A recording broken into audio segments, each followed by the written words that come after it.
welcome to Doors and Corners, a sci-fi and fantasy film commentary podcast. I'm Brian. And I'm Zach. And every Friday we sit down and watch a science fiction or fantasy film and give our 2 cents on its quality, production, story, and trivia. We watch the film together, but without sounds or visuals provided to avoid copyright issues. But if you do have access, we encourage you to join us and follow along. Here, we like to keep things casual, and there may be discussions of spoilers or sensitive materials or language. But we do try and keep things clean and family-friendly. Ultimately, the goal of this podcast is to create the experience of us all sitting down and watching this movie together. So get ready to hit that play button, because we're about to get started. Damn Doors and Corners, that's where they get you. Welcome back to Doors and Corners. I'm Brian. I'm Zach. And we are following up X-Men with its very good sequel, X2. Not X-Men 2, X2. I couldn't find this on Disney Plus for a second because I searched X-Men, and you think this movie would have come up, but no, it didn't. X2, X-Men United.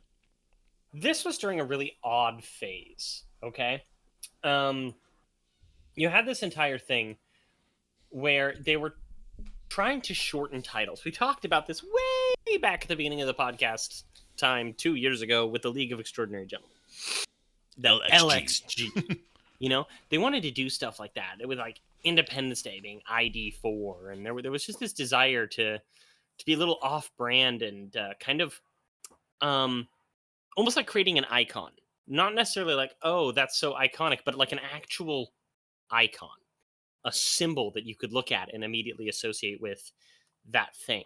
So instead of being X-Men, it was X2 : X-Men United, which I don't know why the hell they chose the title X-Men United, because you might notice they're all in different spots throughout the whole movie. They're not united. Well, isn't it supposed to be? They literally don't unite until they're in the plane at the end after the climax. This is X-Men scattered.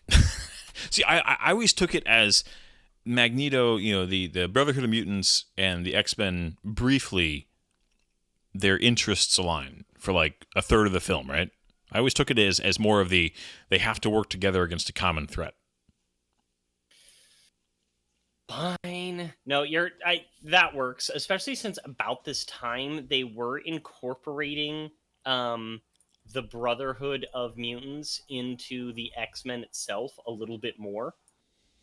That is something that they were actively doing in the comic books and in like the TV shows and such.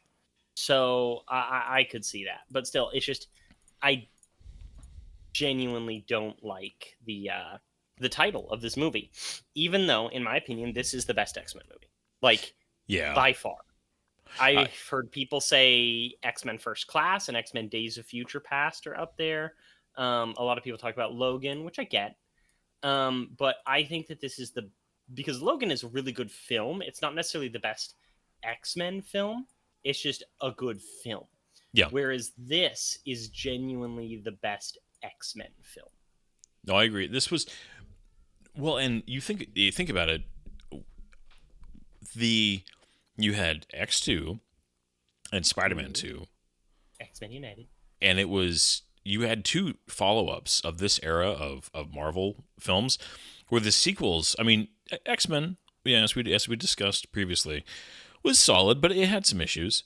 And Spider-Man, the original Tobey Maguire one, I genuinely like, but the follow-up it's the ultimate superhero origin movie. Yeah, but the follow-up for both of them, and I think it really comes down to they did what a sequel's supposed to do. They took what worked and they developed it further, and they introduced some new elements. Mary Jane getting kidnapped. And yeah, there was. I think of as much. We were talking about this briefly before we started recording. You get to the late 2000s, 2008 with Iron Man and Dark Knight, and you get into the MCU, and you really had kind of a golden age of superhero movies. But there was. I'm not trying to claim that the early 2000s and late 90s were better, because they weren't, objectively. There was some bad movies. Elektra and some of the Fantastic Four. Anyways, just stuff like that. But you also did have, the first two Spider-Men, the first two X-Men. I think Blade, and to a lesser extent Blade 2, were both fantastic. I mean, you had. I think Blade 2 was great. I like Blade 2 a lot, but I think it's the scenario where I would still say Blade 1's better, in my opinion. Even though Blade 2 was good versus X-Men and Spider-Man, I think it's reversed a little bit. But I mean, that's totally up for debate. I'm not trying to state that as, everybody should agree with me on that. But I mean, like, there were some really good, and there was something too about, they were a little bit scrappier back then. It wasn't as part of it was because technology hadn't come a long ways. We couldn't CG stuff. There definitely was some of the cheesier, like, the costuming and stuff like that, that kind of thing. There was just a style of filmmaking. But this was, we were also talking about animated stuff. There was some real bangers. And I think that they get left behind a little bit in the just basking in like peak MCU along with Nolan's Batman, that we tend to think of that as just immediately downgrading so many of the things that happened during this era. But this era really did. When it hit, it was darn good. Oh, yeah. Some of the absolute best superhero stuff ever put on film, whether it be cartoon, TV show, or these type of films, happened in this era. Around this time was also airing an X-Men TV show, X-Men Evolution, which is the one that I grew up with. And everybody focuses on X-Men 97, for good reason. But X-Men Evolution was such a good show. Yeah. Oh, yeah. They did the Age of Apocalypse, and they did it right. They introduced the character of X-23, who went on to become known as Laura Kinney, otherwise the female clone of Wolverine, who eventually became Wolverine in her own right, featured very heavily in the movie Logan and Deadpool 3. Fantastic character. They introduced her kind of like Harley Quinn was introduced in an episode of Batman the Animated Series. X-23 was introduced in an episode of X-Men Evolution. That was such a good episode. And these movies, this movie in particular, is very much a blend of the X-Men 97 cartoon and X-Men Evolution, as well as a lot of nods to the comics. In fact, this movie is based very heavily on a specific comic book. And it's like Gods and Men or something like that. Yes, it's God Loves, Man Kills. There we go. Which it's because the character of William Stryker, who's the main villain in this one, in the comics was originally Reverend Stryker, not Colonel Stryker. And so there's a lot of religious stuff to it that I'm really glad that they kept out of it. But this movie actually connects very heavily to X-Men Evolution, as it features several cameos from the voice actors from that show. Yeah, it doesn't have Jubilee and Beast, yeah. But show was good. It was terrible, but it was good. Yeah, but so it was funny because X-Men Evolutions is one that I didn't watch when it was airing because I was moving into adulthood at that point and was just busy. But I went back and I revisited it with my kids who were starting to get older and enjoyed it very much. So I mean, I saw it years after it went off the air, but I remember thinking like this is a very solid, because I have a lot of nostalgia for the the animated series, because it was right at the end of like my teenage years, where I was still, because I was a big nerd still, and I mean I still am, but like I was still catching like live stuff. And as much as DC, the animated series, the Superman animated series, Batman and Superman, and then the Justice League and Justice League Unlimited and Batman Beyond and all that was just so good. X-Men was like the one, and there was some other good Marvel stuff going on. I mean, the Spider-Man series wasn't bad, and there was a few other bits of good stuff here and there. But yeah, X-Men, I watched it when it was live. And I kind of checked out right around 2000, 2001 for animated stuff until I had kids later, and then I got them all on DVD and showed them to my kids. And I wanted to, wanted to raise them on it. This is before streaming, so it was all about the DVDs.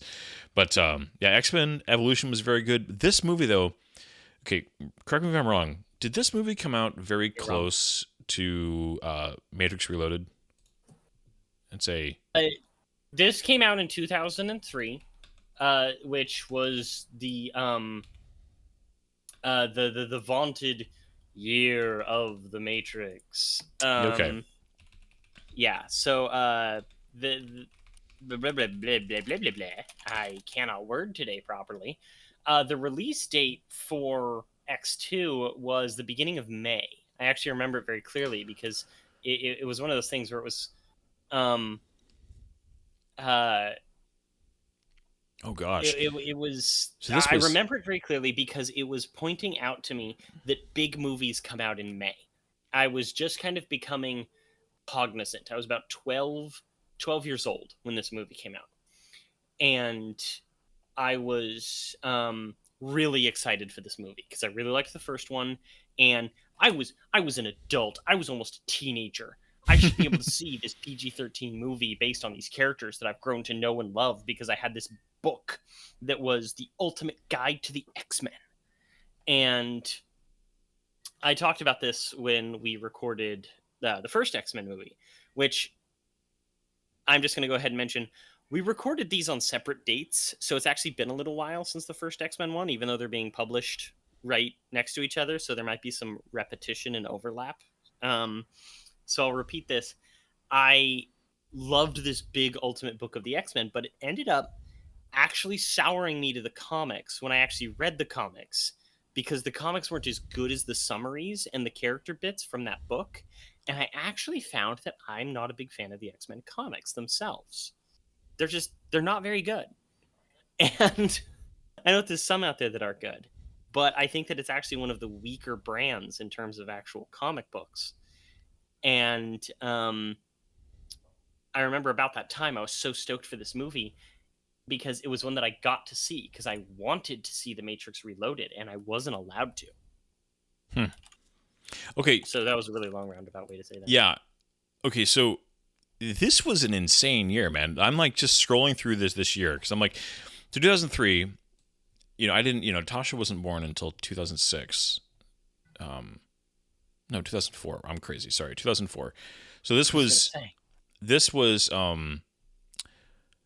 but you had, I saw so many movies in theaters this year. I was big on. So February was their Daredevil movie, the Ben Affleck Daredevil movie. Was this February, which I saw in theaters, and I actually weirdly defend that movie, even though it's got a lot of problems. I definitely defend the extended edition. Yes, it is way better, for sure. I remember Gods and Generals with Jeff Daniels and Robert Duvall came out. Oh my God, that came out then? That came out like the week after Daredevil. There was my dad loved that movie. Totally different type of movie, but old school. That Todd Phillips comedy. Luke Wilson came out. Tears of the Sun, the Bruce Willis Navy SEAL movie over in Africa. I remember that. Was that March? Then you had what was the what the Core with Aaron Eckhart and Hilary Swank. Oh my God, the Core. That was so bad. I loved it. That was March, but I saw that in theaters. I saw Basic in theaters, which was one of the last movies that John McTiernan did with John Travolta and Sam Jackson, like the military. Like, which one? It's called Basic. It's not good. It's like a military, like the I don't know how to describe it. It's not a good movie. Anyways, but like the Core came out. Anger Management, the Adam Sandler Jack Nicholson movie came out. I saw that in theaters. Yeah, I remember that because my dad was like hosting a missionary or something. And he was just like, oh yeah, whatever you want to do. And this guy's like, I want to see this Adam Sandler movie. And if you know my dad at all, he's like, the last thing he would watch is that type of movie. Yeah. And so he went and saw this movie with this guy, and he hated it so much. But he didn't say that, of course, to the guy. But then you had May 2nd, X2, and then May 15th. So it 2 weeks later, Matrix Reloaded, which is what finally dethroned this for, box office. And then the next week was Bruce Almighty. With oh my God. the next week, Finding Nemo. Dude. Same what weekend, the hell? The Italian Job, the Mark Wahlberg movie, which Oh yeah. Yeah. I mean, worst performance by who played the bad guy in that? Edward Norton. I've ever seen. Yeah. But I mean, I remember movie. that I saw all these movies in theaters. I mean, Too Fast, Too Furious, which we're not going to talk about that. Anyways, Hollywood Homicide. Do you remember that? Harrison Ford and Josh Hartnett, like a really bad cop movie, like Harrison Ford. Oh yeah, that tried to revitalize the buddy cop It genre, did. and it just kind of killed it again. But then the next weekend, we're into June. Ang Lee's Hulk was that June? What? Yeah. Good lord. And then July 2nd, Terminator 3: Rise of the Machines, which Oh yeah. a movie that could have been amazing, but just made a few mistakes. Anyways, the very next weekend, July 9th, Pirates of the Caribbean: Curse of the Black Pearl. Nobody knew that movie was going to be so good, but dang, was that movie I thought good. that was 04. No, that was this summer. Then the very next wow. weekend, League of Extraordinary Gentlemen. So LXG. No wonder that movie bombed. Like, it wasn't good, but I have a lot more mercy for it now. Yeah. Then Then you immediately putting it up against all those, good Yeah, lord. and then you jump to like 2 weeks later. You had the Lara Croft Cradle of Life, the follow up to Lara Croft. You had that was so bad. it was bad. It was bad. And then I mean you go further into the year, but just I mean one of my and favorite. then you end the year with the Matrix Revolutions and like Lord of the Rings. Yeah. This was it was just. One of my favorite, I know you're not a Western person, one of my favorite modern Westerns was in this August, Open Range with Kevin Costner and Robert Duvall. Open Range it's kind of boring to be honest in parts, but that final gunfight in so Open good. Range is one of the best action sequences I have ever seen in a film. Yeah, like very good. The shotgun through the wall where the production couldn't get it to look right, so they just padded the guy up and blew up the wall. Yeah. Oh, so good and satisfying ending to an evil villain too. Yeah, this was I mean, there were a lot of big movies this year. Yeah, and then this November was the November that Elf came out along with Love Actually, so two big Christmas movies. Oh wow, I'm not never defending saw Love either one of Actually. those necessarily, but they just Wait, you're not going to defend Elf? Elf is fine. I just don't like Will Ferrell. I respect You people need to love go it. repent. No, actually, it does kind of annoy me as a movie because I've seen it so many stinking times. Yeah, I but have I also. also accept that just hot damn, that movie is well made. It is like I think I struggle to watch it and love it anymore. I've seen it too many times. The Last Samurai came out that December, which I actually really like that movie. Good movie. Yeah, Return of the King. That movie is far better than I expected it to be. Yeah, that's also a movie or that you would expect it to be by today's standards. Yeah. I've seen it reviewed by historians and experts in the samurai, including there's a gentleman, he didn't even speak English. He needed a translator there. He's one of the oldest experts in katana wielding and kendo alive, and he really liked the movie. Yeah. It's a movie when people bring that up as an example of a white savior movie. I'm like, did you actually see the movie? No, it's them saving him. Yeah, he's not the last samurai. He's the movie. Pisses me off. He's there to witness the last samurai. Yeah, it's also I think it's one of the better performances Tom Cruise ever gave too.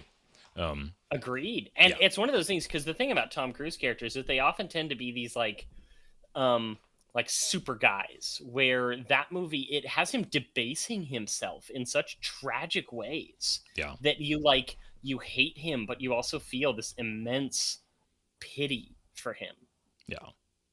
Oh man. Anyways, we should talk about X-Men though. Yeah, but to say totally took us down a rabbit hole, and I'm sorry there, bro. But 2003, there were some good movies that came out that year.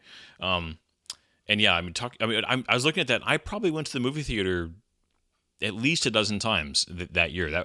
Looking through that, I'm like, I remember how many of those movies I saw in theaters, and of course, you weren't in that group. I feel like I was too young. Well, I'm trying to think if any of your sisters were, because I was in a Probably pretty not. large group with, and I know Dan was there. This was pre-Dan. Dan didn't really enter my life until about 2006. So I knew Dan at this point, but I mean, seeing Lord of the Rings at Century 14, at 12:05 was just, I mean, the hype was, oh my gosh. We already did Return of the King, so I'll stop. But man, it was a good year. Good year. But X2, Yeah. I remember seeing this movie and just I didn't know what to expect. So X-Men, the first one, and I know I probably mentioned this, like Zach said, it's been a little bit since we recorded that one, so I'm sorry if I'm forgetting something, but that was a sentimental movie for me because that was the movie where it was my first date with my first wife. And it has a lot of nostalgia, and it even did back then. Like, it was a special movie to both of us. And so when the sequel came out, we were really excited about it. And I remember going to the theater and seeing this movie and being like, I expected it to be fine, and it turned out so good that it's this movie's really never dropped in my love for it. It is remained. I don't think I've ever gone away from this being my favorite X-Men movie. I think that I get people who would argue that like First Class is maybe a better film. No, opposite. I'm not saying I agree with it. I'm just saying I get people who would make that argument. And I do think Days of Future Past is very good. And I think that Logan is like, I agree with you. It's not a great X-Men movie, even though it's a fantastic film. But this movie, Days of Future Past, though, is nothing without this movie. In fact, one of the things that I did, I'm sorry to cut you off. No, go for it. The thing about this movie is that when my wife and I got married, she was a big fan of Deadpool. She liked the comics, especially like the post-2010 stuff. She liked the 2016 movie and Deadpool 2, even though Deadpool 2 had vomiting in it, and that like makes her vomit. So when I found out she hadn't seen these movies, I'm like, we're watching some movies. And I didn't need to show her X-Men 3. Nobody I needs just to see straight up X-Men 3. didn't. Like, the only relevant thing that really happens in that movie that calls forward to Days of Future Past is Logan killing Jean. But even then, you can just kind of imply with the genocide of the mutants in Days of Future Past, you can watch X-Men, X-Men 2, X-Men First Class, and X-Men Days of Future Past, and it creates the single most solid X-Men series you could watch. It's like perfect almost, except for some of the things that don't line up chronologically between X2 and First Class, but that's also because freaking X-Men movies have zero chronological sense. Yeah, no, the X-Men universe, at least the Fox X-Men universe, is quite messy with the continuity. That's putting it mildly.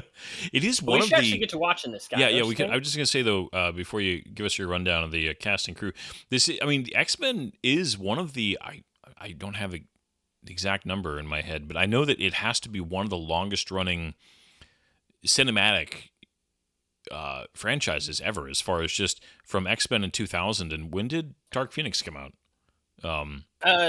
Not Dark Phoenix. Deadpool and Wolverine. Technically, you're right. Okay, I mean it is not just technically, because at the end of Deadpool and Wolverine, they even have the slideshow, the tribute to all of the Fox Marvel stuff, yeah. Marvel movies, as a way of like paying homage to them, as being like, this is truly the end of the Fox Marvel series.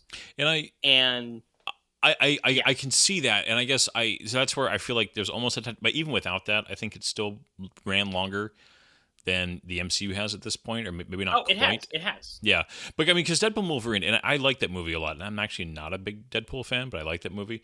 It's always a weird mixture to me of I treat it as it's in the continuity, but it's also, because it's so self-aware, is kind of a tip of the hat to it, that it's a combination in my mind of continuity, but also a love letter too, which means it's like in a weird half there, half not thing for me. And this is entirely in my own mind. I'm not trying to say this is objectively what it is, but yeah. But no, you're absolutely right. And it's but this continuity lasted for a long time, a very long time. And as much as it's a total mess and had as many bad movies as good movies, probably more bad movies than good movies, but there is something special about it for sure. And this 2003, it definitely had one of its peaks for sure, if not the peak. So why don't you give us a rundown so we can play on this thing? Run down, gonna give a rundown. I do want to say really fast. We've spoken. Sorry, with both X-Men and Superman Returns. I want to say this really fast. We have discussed at length Bryan Singer, and we're not going to go through the whole thing in this episode. If anybody wants to hear our thoughts about him, go listen to those podcasts, because if every time we have to do it again, it just would take too long. So, anyways. Yep. One of the breakdowns that I like, the channel Heavy Spoilers did a breakdown of this movie where they didn't even say his name. They just credited him as Peter File. Yes, great. This is X2, X-Men United. 2003, as we discussed, rated PG-13, 2 hours and 14 minutes long, directed by Bryan Singer, writers Zach Penn, David Hayter, and Bryan Singer, starring Patrick Stewart, Hugh Jackman, Halle Berry, or Sir Patrick Stewart, I'm so sorry, Hugh Jackman, Halle Berry, Sir Ian McKellen, Famke Jensen, James Marsden, Anna Paquin, Rebecca Romaine, Brian Cox, Alan Cumming, and others. I mean, you could go on Sean Ashmore, Kelly Hu, Bruce Davidson, Aaron Stanford. Like, big cast. Lots of and solid cast too. Like a lot of good performances. Big cast, solid cast, man. It's not supposed to be weird. Don't giggle. Which is big and solid amuse you? You make me laugh, buddy. Does the name Biggest Dickus amuse you? All right. This one, there was no alternate cut of this film, was there? There was some deleted scenes, and there were a couple things. Like, one of the things was there's a lot of product placement in this movie. There is a couple of alternate cuts that were changed to, like, some of them. Oh, there's some soda in that cabinet. Oh, there's some Dr. Pepper in that cabinet. So there are actually some alternate versions out there and some extended editions, but they're not like what you're going to find streaming. Okay. All right. Well, we are watching the version on Disney Plus. So I have this movie on DVD. I have not. I'm a big physical media guy, and I have not gotten around to the X-Men franchise to upgrade it to a higher quality. So we are doing the streaming thing. But yeah. And we are going to hit that play button in 3, 2, 1, go. So, again, some credit to the unfortunately awful human being that is Bryan Singer. Yeah. Whenever I'm discussing superhero movies, it tends to come up where people talk about, like, the greatest superhero moments or moments in superhero movies that really show off, like, the genre, comics, all that stuff. And we talked about that with Superman Returns, with him saving the plane. Yeah. Right? There's another sequence in this movie that I count as extreme, like, on the same level. If I was making some sort of tier list of, like, the best moments in superhero movies, they're just, like, the coolest, especially showing off powers and things you can only do in superhero movies. The opening of this movie is on that list. Oh, yeah. The rest of this movie is good, but the opening is, I genuinely believe, the best part of the film. I wouldn't disagree with that. I think, like, you know, the attack happens on the mansion later is a very good, you know, set piece. But man, and again, it's unfortunate that it's attached to a person who unfortunately turned into an awful human being, or always was, and we discovered that he was.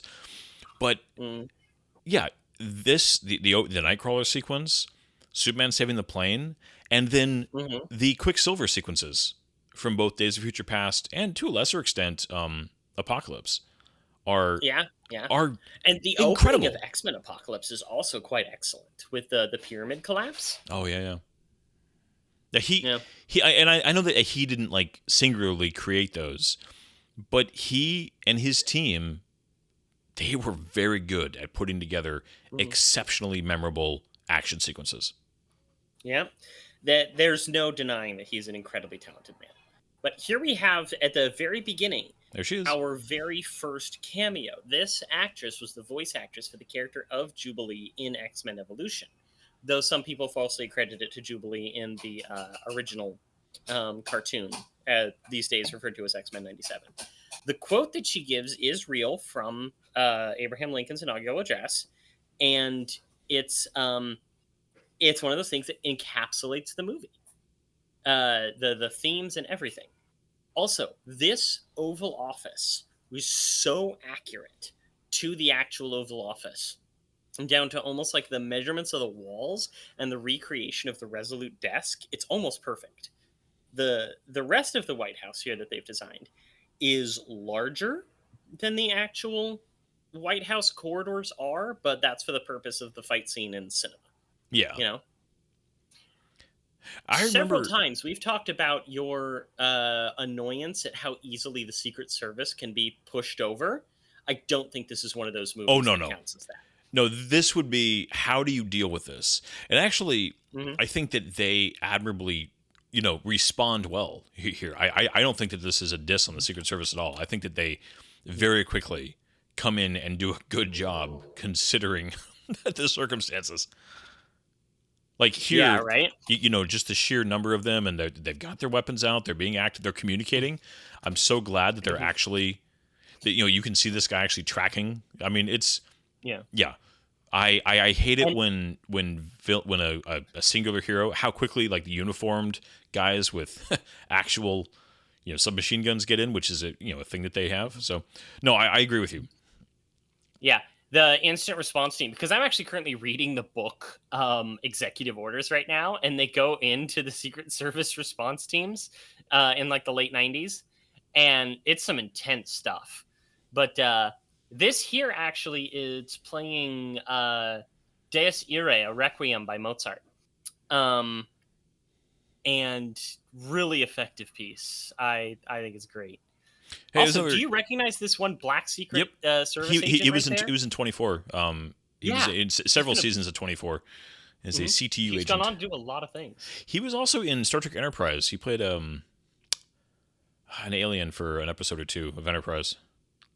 Yeah, but this so rendition good. of Nightcrawler, they hold so well to his actual powers from the comic books. Like, they had the scenes where he was bursting through doors and stuff.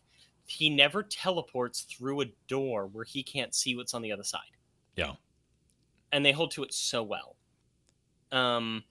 Also, one thing that they put here is that he gets shot, right here. And they specifically time it so that the knife falls next to the president, even though it was like over him. And they timed it that way in order to show that the Secret Service agent was waiting until the knife was out of range before he fired. And I thought that was really interesting. It's just something that they thought about, that he wouldn't fire until the knife wasn't over the president. Yeah, that is cool. I also want to point out that is a good use of slow motion, because two things. They didn't overdo it for how long they kept it in slow motion, and they didn't slow it down too much. You know what I mean? No. Like it was that cadence of the gun, the MP5. Yeah, that's one of the best sound effects for guns I've ever heard.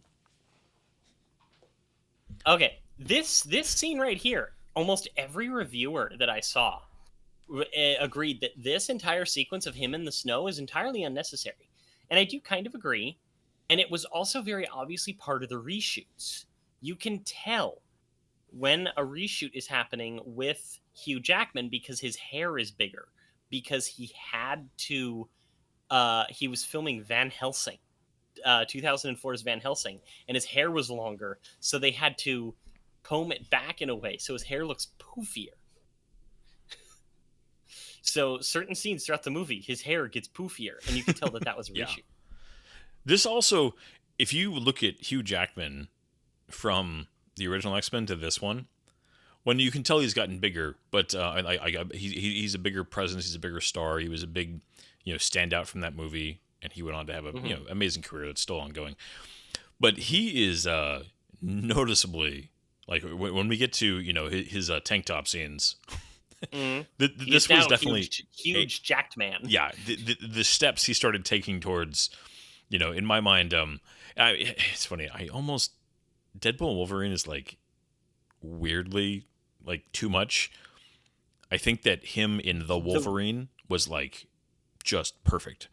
But oh yeah, that one, dude, it's crazy what he did for the Wolverine. That guy makes a tank top look good. Anyways, that transition, to the wolf with the the fake blood on its teeth in this museum sequence, is a good. I mean, it's a little on the nose, but it still works. Yeah, you'll notice that, of course, Halle Berry's Kenyan accent from the first movie's gone. They made a lot of concessions for her for this movie. She had won an Oscar for Monsters Ball the year before, so getting her back was tough because she did not have a good experience on the first movie. No. She got extreme motion sickness from all the wire work from Storm flying, which is why you don't really see her fly in this movie. She just kind of hovers in places, but she didn't do the accent. She had a bigger part and like more dialogue and more importance to the plot. Also, they could be like, we have Oscar winner Halle Berry in the movie, and she does quite a good job in this one, because I don't like the character of Storm at all. She's one of my biggest annoyances with the X-Men comics. They essentially just over time turn her into a like literal goddess. She's like, she marries Black Panther. She's an Omega level mutant. She's one of the most powerful. She can do no wrong. She annoys me. I don't like her, but she's great in this. The character and great in this movie. I am genuinely looking forward to seeing James Marsters back, no matter how little he gets to do in Doomsday.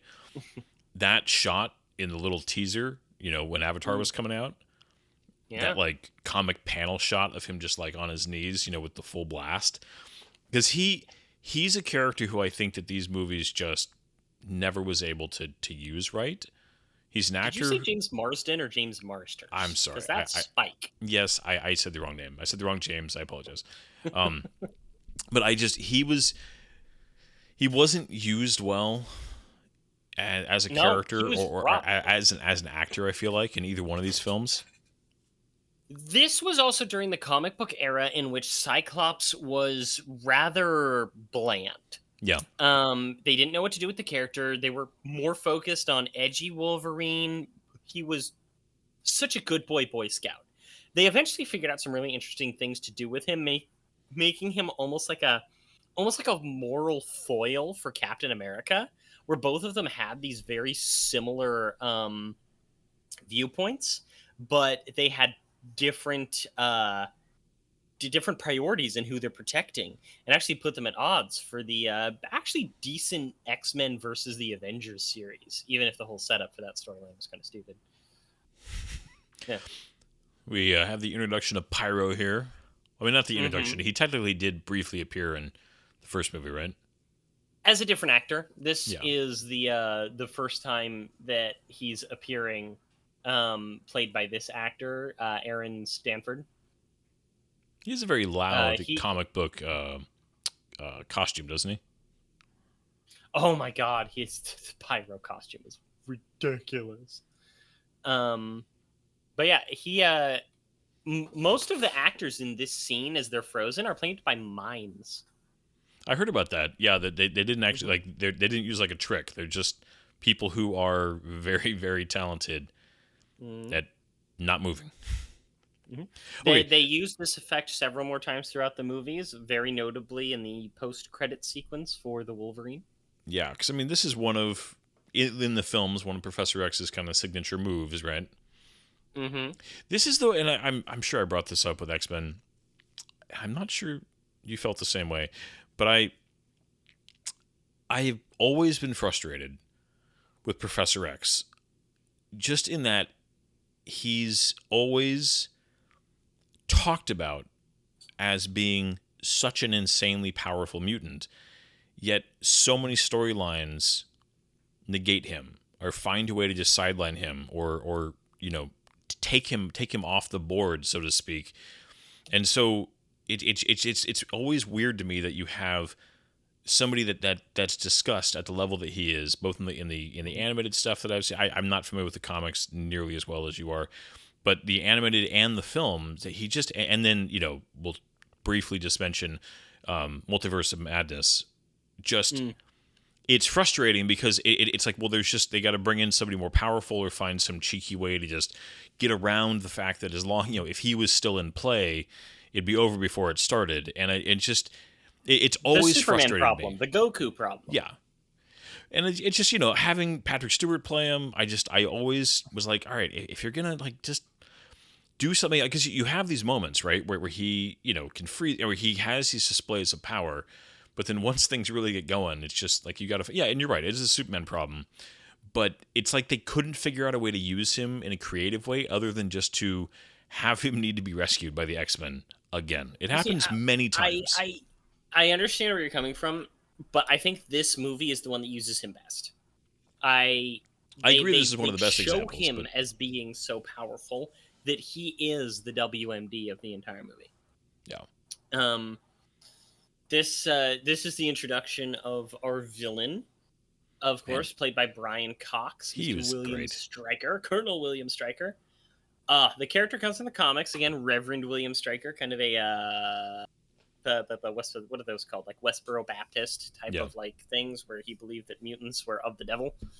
And Brian Cox is so good. Yeah, like he was kind of. He was kind of going through a resurgence right around here, I feel like, because I don't know, he was like, the Bourne movies also during this time, and just a few. I mean, he was doing some good work. He's a fantastic actor. Oh yeah, well, he was in a whole lot of stuff. He was pretty well known. Like, he got some leading roles. Brian Cox is the first actor to portray Dr. Hannibal Lecter. Yeah. In 1986's Manhunter, which is an adaptation of the book Red Dragon, and not a very good one, unfortunately. No, it's not a great movie, but really it's good stuff. He's him and William Peterson. Coasted, I think a lot of people know him from Braveheart. That's one that I remember, but this was the big one for me. Yeah, I think. And then he's gotten a resurgence now because of that movie Succession. Yeah, well, I was just about to say the TV series Succession really put him back on the map with, people in the streaming era. That was a big show. I did watch the whole thing. It wasn't bad. Yeah, he's older. He's about 80 years old, I think, this year. He was, before Liam Neeson ended up taking it over. He was going to be the voice of Aslan in the Walden Media movies. Yeah, he was. But he like lost a bunch of weight and his voice changed, is what I heard, or something like that. That's one of the things they say. There's a couple things about it. I'm not really sure. Yeah. Anyways, just I don't know, random piece of trivia. Here we have was it Lady Deathstroke? Is that her name? Deathstrike. Deathstroke is the character of Slade Wilson from the DC universe. Sorry, I knew that. Mm-hmm. That's DC. But yeah, you could have the same character name. Lady Deathstrike was another Weapon X person. I think this is a really good rendition of the character of Lady Deathstrike in the modern world. She had a goofy ass look in the original comics. There was a lot of costumes with a lot of like fins and kind of flair and big shoulders. A lot of influence from like the 70s and 80s, right? In a lot of the costumes. Yes, oh my god, so much. But this is a really funny line where he's sitting there talking about how, he was running special operations missions in Vietnam while Kelly was a baby. They're only like a couple months apart, the actors. But the one guy who plays Senator Kelly just looks so much younger. It's funny. Bruce Davidson, that's the actor's name. I think, didn't he die recently? I'm not sure. No, he's alive. Look at that. I also, brief use in this film, but Colossus. Mm-hmm. Oh, great use in this movie. I thought that he was vastly underserved in X-Men 3. And he still hasn't gotten a really good caricature because he's played as kind of a joke character in the Deadpool movies. though decent in Deadpool 2, I think. Just they still like stick something up his butt at one point. Yeah, he's another one where I feel like there's, and I mean there's a lot of characters who I think really they struggle with but I was going to say in the opening for Days of Future Past, a lot of very tragic deaths in that scene with the Sentinels in the future, and his always really like, oh, he just hurt. Yeah. Because he's like a good guy, right? He's like just a good guy. Yeah, he's often portrayed as being like super like simple, but not in a bad way. Just like he's the type of dude who would go be a lumberjack in the woods and would be happy as a clam. Yeah. They've done a couple things where like, ooh, he had a villain arc. They've really moved into his sister, a character by the name of Magic. She's a big one. She's been heavily featured in video games, especially Marvel Rivals, Marvel Midnight Suns. And she was briefly portrayed in the movie New Mutants that was an absolute disaster by what is that actress's name? She's going to be playing Alia in Dune Part 3. You're not talking about from Game of Thrones, are you? No. Anya Taylor-Joy. Oh, yeah. She's a good actress. She played Colossus's sister. She's one of those superpowered mutants, very similar to like Jean Grey, she could practically do anything. And so in that way, she's kind of annoying. And then they decided to make her like some sort of weird omnisexual thing. It's strange character choices. This guard, I feel like they so perfectly cast him to just be the kind of person that the audience has zero sympathy for. No. Like he is a big, greasy, mean, thuggish animal. Oh, like just you think of like Clancy Brown's character in Shawshank Redemption or something. Oh yeah. And he's got a little bit of a military thing to him where you can kind of feel, but this dude's just purely animal. Yeah. I do like the he I feel like he's been in a sitcom or something. I feel like I recognize him. I don't know. Maybe. Let me look at that.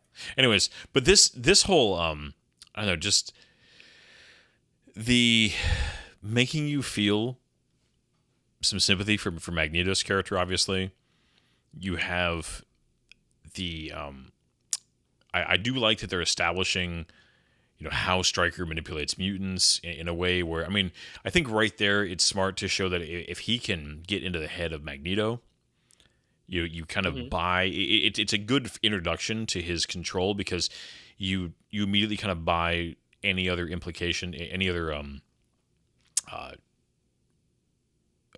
example of that later in the film. I always like this too, putting it out of his hand, just a simple, fun little, just to catch up for the. He's got a healing ability also, and, right? This one scene led to a whole bunch of people on the internet being overly pedantic and knowing so. That like, the ash in there just got absorbed into his body. Does that mean he could absorb organic material and stuff like that like adds to him? There's all kinds of just like funny, goofy, stuff like that. Yeah. But this sequence right here, when you're first watching the movie, because this is what I thought when I was first watching it, is that they're just using it to show the amount of mutants out there. But this is actually so important to the actual plot. Oh yeah. Cerebro is so important to the plot of this film, and if you needed to have both showing how many mutants there are, showing that Cerebro's kind of reintroducing, because Cerebro was used obviously in the first movie, but I think that the story in this movie and it's a fairly efficient. There's not a lot of wasted stuff. I feel like they set things up pretty well. There's not a lot of holes in this plot. I love right there that you could show, if you were paying attention, the erratic movement of the teleportation, even before he pointed them out. If you were just watching the light just kind of dance through the East Coast there. I don't know. It's just the effects here are very simple, but they work. Now, okay, I have a question for you. Yeah. Earlier in the movie, we saw a scene where Jean says to Logan that her and Storm are heading out and they're going to Boston. How did she know they were going to Boston when only just now did he determine that Nightcrawler was there? Had stopped. I suspect if I was going to explain that, I would just say that Professor X was confident that he was on the East Coast, kind of in that area, and they were just heading to close enough to then go to exactly where he was going to send them, maybe. But it might have been just a small continuity error as far as I think that it is a continuity error. But I'm not going to say that it's like horrible. It's not that. Oh my gosh, that security guard was freaking Kelly on Battlestar Galactica. He was one of the officers on the Pegasus. Oh, yeah. You're right. Yeah. Oh, the jet. I did always love the design of the Blackbird in these original X-Men films. I just thought it looked cool. Oh, yeah. It's because the Blackbird in the comics was based on the SR-71 Blackbird, which is why they call it the Blackbird, right? And they even use an SR-71 in X-Men First Class. But they upgrade it so well in this movie. Yeah. Well, it looks just very cool. It looks just futuristic enough without looking over the top. Mm-hmm. And man, this I really like how they use Mystique in this film because just the idea of maybe they kind of go through it, but they kind of play in the whole which one's the real one. I don't mind the cost saving measures to kind of have the transformation happen as they walk past a post and stuff because there's no need to. You get the idea, and I think that a mixture of it's actually pretty good. I like when they when they have the bit at the end of this where they show you the janitor that she already passed and just that whole thing, a little bit of humor there. And man, is Rebecca, what's her last name again? She's number one. Rebecca Romaine Stamos, yeah. or Rebecca Romaine, I think she's just. She is great as this character. I mean, she just did a good job. She went on to become a Star Trek regular on Strange New Worlds, and she did a really good job on that too. Number one. It took me too long, I want to admit, to realize it was her. Mm-hmm. So this sequence here of her on the computer has more Easter eggs than I could read off in this entire thing. It has everything. All these files that are shown on the computer, all the names are references to stuff that happened in the comics. People, characters, events, teams, places. It would be impossible in the amount of time that we have to just go through. I'd be on this scene all day. But yeah, they're already setting up the plot. They're already making it kind of not obvious, but ominous. You know that there's something going up. You could tell that this plot is well thought through. The tension in this scene is actually quite good. Yeah. Mm-hmm. Who did the music again for this movie? Do you remember off the top of your head? Was this? I have it. Yeah. Oh my gosh, what the heck is the guy's name? John Ottman. That's it. Oh, yeah. He worked with Singer on a lot of his films. I do love. Yeah, he did a lot of them. I love that in this era, if you made this movie today, it would be copying, copying files to a USB drive, like with Pepper, in Tony Stark's office, with Obadiah Stane. But in this era, it was all about the printer. Right. Okay, so John Ottman is fascinating.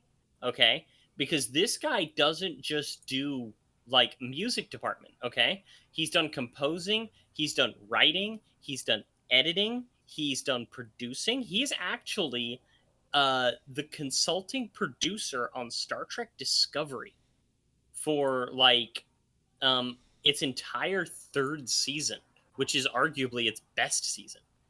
And he was also a producer on stuff like Valkyrie and X-Men Apocalypse, while also doing really good music composition he was the superhero person of the 2010s. He did X-Men, he did X-Men 2, he did X-Men 3, he did Superman Returns and Fantastic Four, Astro Boy, The Losers, just all kinds of stuff. Just really talented guy. That mostly stuck to, weirdly enough, like X-Men movies and small things. Yeah, his Superman Returns score is genuinely good. Okay, this is one of the few scenes that genuinely kind of, I just, it's unnecessary. Why? No. I was gonna say just specifically this. You have this beautiful cathedral, and Storm lightning bolting part of it. It's just like, it's so mean that to do that kind of damage to a building like this, just to get this guy down. I don't know why. It just like it bothers me on some weird visceral level. It's a minor thing, but it's just like, really, you guys are the good guys, and this is like this. This is not an easy building to repair when it's this much stone. I never even thought of it, but you'll notice here. Would this not be the perfect moment for Storm to be like hovering? Yeah, but they don't, because Halle Berry didn't want to do any more wire. They want to do it. But yeah. What he was saying in German was actually that he is a devil and he is a servant of evil trying to scare them off. Well, Alan Cummings does actually, or is it Cummins or Cummins? Alan Cumming. Alan Cumming. He does actually speak German, right? Yeah, that's actually one of the reasons why he got this role. There were 2 other actors that were in heavy consideration, and supposedly they were the reason why he won, because he doesn't necessarily have Nightcrawler's build. Okay, Nightcrawler is this thin, wiry, swarthy, swashbuckling character. Alan Cummings, a little bit of a chunk. Like, he's not chunky, he's not unfit, but he's kind of square. He's built a little bit thicker. Because one of the major people that was in consideration was actually Neil Patrick Harris. But Alan Cumming was a natural German speaker, and the character of Nightcrawler was German, Kurt Wagner. And they wanted to keep that comic book accuracy. You even have this shirtless scene, and they're blatantly covering up the fact that he's got a little bit of a gut. Yeah. You know? But he's so good in this role. He really owns it. I'm so glad that he's coming back. They cut his character from X-Men 3 because they, I want to say it's because it was for budgetary reasons. They couldn't figure out a really good thing to do with him plot-wise because the studio was demanding the whole mutant cure thing, which came from Joss Whedon's run on the Astonishing X-Men, where the producer wanted to do the Dark Phoenix saga, and it just was a mess. We get our first little teases here of the Weapon X program. Mm-hmm. Now, the very obvious dreamy, dream sequenciness. His dog tags always bugged me a little bit, just because like they don't look like any regular dog tags, like just a weird. Yeah, very much a prop. Yeah, they look like, like somebody trying to make cool dog tags, make them like overly industrial. Like, just make freaking dog tags, man. Just walking around, just sporting this tank. Hey, I didn't go to the gym this much to not show off my arms, guys. Put me in a tank top. Okay, that, the infomercial that this kid was watching for a second there, I watched that infomercial as a kid. I remember that one. But yeah, this is. I love his haircut. This whole sequence the kid's just bowl cut. Go ahead. Like, from him waking up to everything that goes on here, it's just such good character stuff, because this is slow. This is not exciting, fast-paced stuff, but it's character stuff for everything going on here that's so well done and so tight. It's also showing you, like, this was 2002, okay? 2003, filmed in 2002. This kitchen, Dr. Pepper, so cool. They had an espresso maker. They had like a milkshake machines back machine. There. Yeah. I love this too. Yeah. This is perfect power stuff. What would you do with your powers, right? Yeah. I love that they have these not nonsensical, but just like quality of life powers stuff. Oh, guy controls electronics. He's using it to flip through the channels. Why not? Kid does ice. Just blow on it. Right? Well, and especially in the spirit of the school, teaching kids to kind of act more like just to embrace who they are, to embrace their powers, to And embrace accept what they are. yeah, and the idea of you would just, I mean, unlike kind of sometimes the way the Jedi were portrayed, where it's like don't use the Force unless it's like a really needed. No, it's like the opposite of that. Like no, just use it for whatever. Yeah, play around with it. Go for it.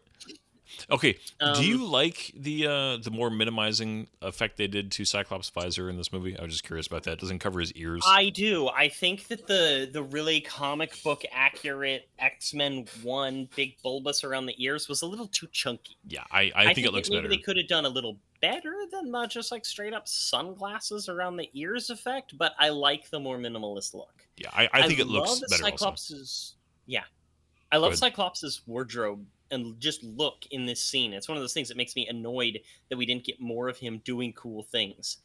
Yeah, because he basically like, vanishes he until he looks so fights with good. Jean at the end, right? Exactly. Like the hell.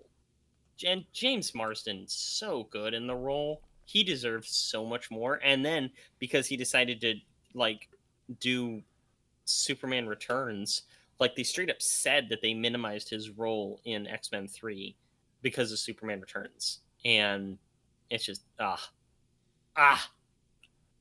Although I don't know if Brett Ratner would have done him any kind of justice, and I actually liked him in Superman Returns. So Yeah, no. Brett Ratner. He's one of those actors that just didn't get enough. And for several years, it seemed like the only thing that he was doing was animated movies for kids where he was teamed up with an animated animal. Like, that happened so much to James Marsden. Because, I mean, there was the one with the Easter Bunny, Hop. There was Enchanted. There was the Sonic movies. Oh, that's right. Um, Was he in No, never mind. Wait, was he in the Cinderella live action, or was that somebody else I'm thinking of? No, that was the guy from You're Games of thinking Thrones. Game of Thrones, the son from that who was Icarus in the Eternals. That's right.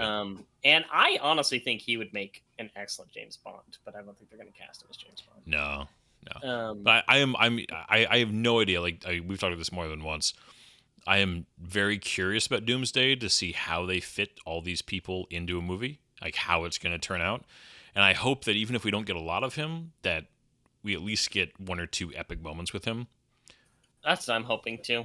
I think that he deserves it, especially given the really good fan response to the character of Cyclops from the like resurgence. What's the word for that? Continuation of X-Men 97? Yeah, the Disney one. Yeah. But yeah, this right here, like, they at least give him this moment where you're seeing his powers in use and his skills. Like, he's no slouch. The only reason why he doesn't just bust ass is because she is such a surprise and overwhelmingly powerful. Yeah, and she is, if she hadn't had her regenerative powers, there would have been. And he had no way of knowing that. Yeah, he didn't, and he did well considering he got tagged with the. But I was gonna say that very much a trailer moment, but a good one of Ian McKellen, saying, a war is coming. Man, this was also, peak Ian McKellen, doing Magneto and Gandalf. I mean, for a couple years there, he just ruled the nerd sphere. He did indeed. And he was a huge influence on this movie. Later, when we have Bobby Drake revealing his mutanthood to his parents, Ian McKellen actually demanded that scene be in the movie to reflect a gay coming out scene. I just noticed that these guys they wrote the entire movie to be like that. I mean, yeah, I respect that. I just noticed these guys are carrying P90s, so I'm just having SG1, nostalgia all of a sudden. The only thing that bugs me about this team, because they're actually decently well decked out for a special forces team, is their lack of helmets. Yeah. Like the guns that they're carrying, the body armor, the NVGs, the night vision goggles that they're using. They actually Are are all- trying to be like somewhat covert. Like it's not they're not doing the whole opening move is like rappelling down and busting into the windows type thing. Yeah. And Bub. it makes a lot of sense why they would be doing the way that they're doing, because they're going non-lethal or less lethal, because there's a whole bunch of kids, right? They're using suppressed weapons. This is the second actress that we have. You see the character of Kitty Pryde running through the walls. It's the second actress, and they end up having like 4 different actresses over the course of the series playing her. But yeah, this. Oh man. Well, that great little moment with the cut on his face, and then just that he's got a knife and they're got each other, and just when those claws come up, that is just such a moment of just like, oh, it's on, This moment with Wolverine is kind of a gift to the fans, because one of the things that they've talked about that was criticism from the fans was that Wolverine didn't have his moment to go what they call berserker rage. And this is like a gift to the fans. This is Wolverine going berserker. And then here's Colossus. It's just so good. The effect is a little janky by today's style, but it looked really good back then. It did. I mean, it's a little too shiny. A little too shiny. And it's more organic, where Colossus always had kind of like a riveted panel. That's it, not riveted. Panel look that they use in the Deadpool movies. But he's a big guy, they have too. This girl that he's carrying. Huge guy. Well, he very deep voice. So he was. I remember it was a weird, like not a weird, but like a piece of trivia that in the Halo movie about the kids that led into Halo 4, that he was Chief. He was in the armor playing Chief in what was it? What was that movie? It had Susan from the Narnia movies. Susan was in that as one of the. Yeah. It set up Lansky. Forward Unto Dawn? Was it called Forward Unto Dawn? Yes, Forward Unto Dawn. Yeah. And he was good. Yeah, the actor who plays Colossus here, he was the guy that was in the Chief suit. That makes sense. He's freaking massive. Yeah. But yeah, the girl that he's carrying around, the redhead, she's a character by the name of Siren from the comics. She's the Banshee's sister, Banshee, who appears in X-Men First Class. But she's she appeared at the beginning. She was the one who like poked the mime. And yeah, this was during an interesting time in superhero movies where they were going a little darker, and they were allowing superheroes to kill, which, Batman did some stuff in, I want to say, Batman Forever, but they began softening things, especially with Superman and stuff like that. But Blade was a little darker. Yeah. The first X-Men movie, they got away from it. In this movie, Wolverine straight up kills many people. Yeah. Wolverine just goes ham. This was a bit of a turn, and I think that led to, Daredevil being a little bit darker, even though he's one of the comic book characters that famously was against killing, where, Wolverine's just like, too bad, bro. Time to die. Oh, it's a good shot. Yeah. Just that. This whole thing where he throws them is a little much for me. It's a little much. I don't mind it. I think it's just the intensity. Yeah, because the physics of that don't quite work, but just the yell, the jumping off the band. It's still a cool Wolverine moment. I know some people complained that the physics related to Anna Paquin in this scene was a little much for being, supposed to be like a 16-year-old girl. Yeah. Yeah. Now, this is such a good scene. The villain and the hero encountering each other. The villain has the knowledge and Wolverine doesn't, and it's also just it's also just a very well shot scene as far as the lighting and the just the acting, like the vocal work. Oh, it's just the claw effects, they still hold up really, really well. Better than the Wolverine. God, I wish the movie the Wolverine X-Men Origins Wolverine. I wish that movie didn't exist. Oh, It's so bad. such crap. Yeah, the Wolverine was pretty good. X-Men Oh Origin yeah, Wolverine. the Wolverine was really good. In fact, I really like it. Um, it just ruins this movie in retrospect, which is, but it was bad enough that it doesn't ruin this movie. You know, Yeah, well, Just don't take it it's seriously. bad to the point where you just ignore it. You know? This, okay, this right here, this is why practical effects are so good. That was a practical ice wall weighing over 1,300 pounds. It's like that would just be CG these days. But like this And looks, you it's buy it so good. immediately because it's real. The idea of just like, the way the light and the shadow came through it, that is something that is. I would again. I'd love to see Quarter Crew talk about just why that would be so difficult to do properly, to make it, give it that texture, to give it the lighting, just the, you know. Although it is convenient that this guy had this type of grenade just like, you know, sitting there. Yeah, yeah. But the whole thing of like I'll be okay, there is a selfishness to him in that. Well, especially like, right after he had told Colossus, "You help them." The idea of like he was aware enough to tell Colossus, "You stick with the kids because they're more important than helping me," and then he kind of doesn't, you know, follow his own advice essentially.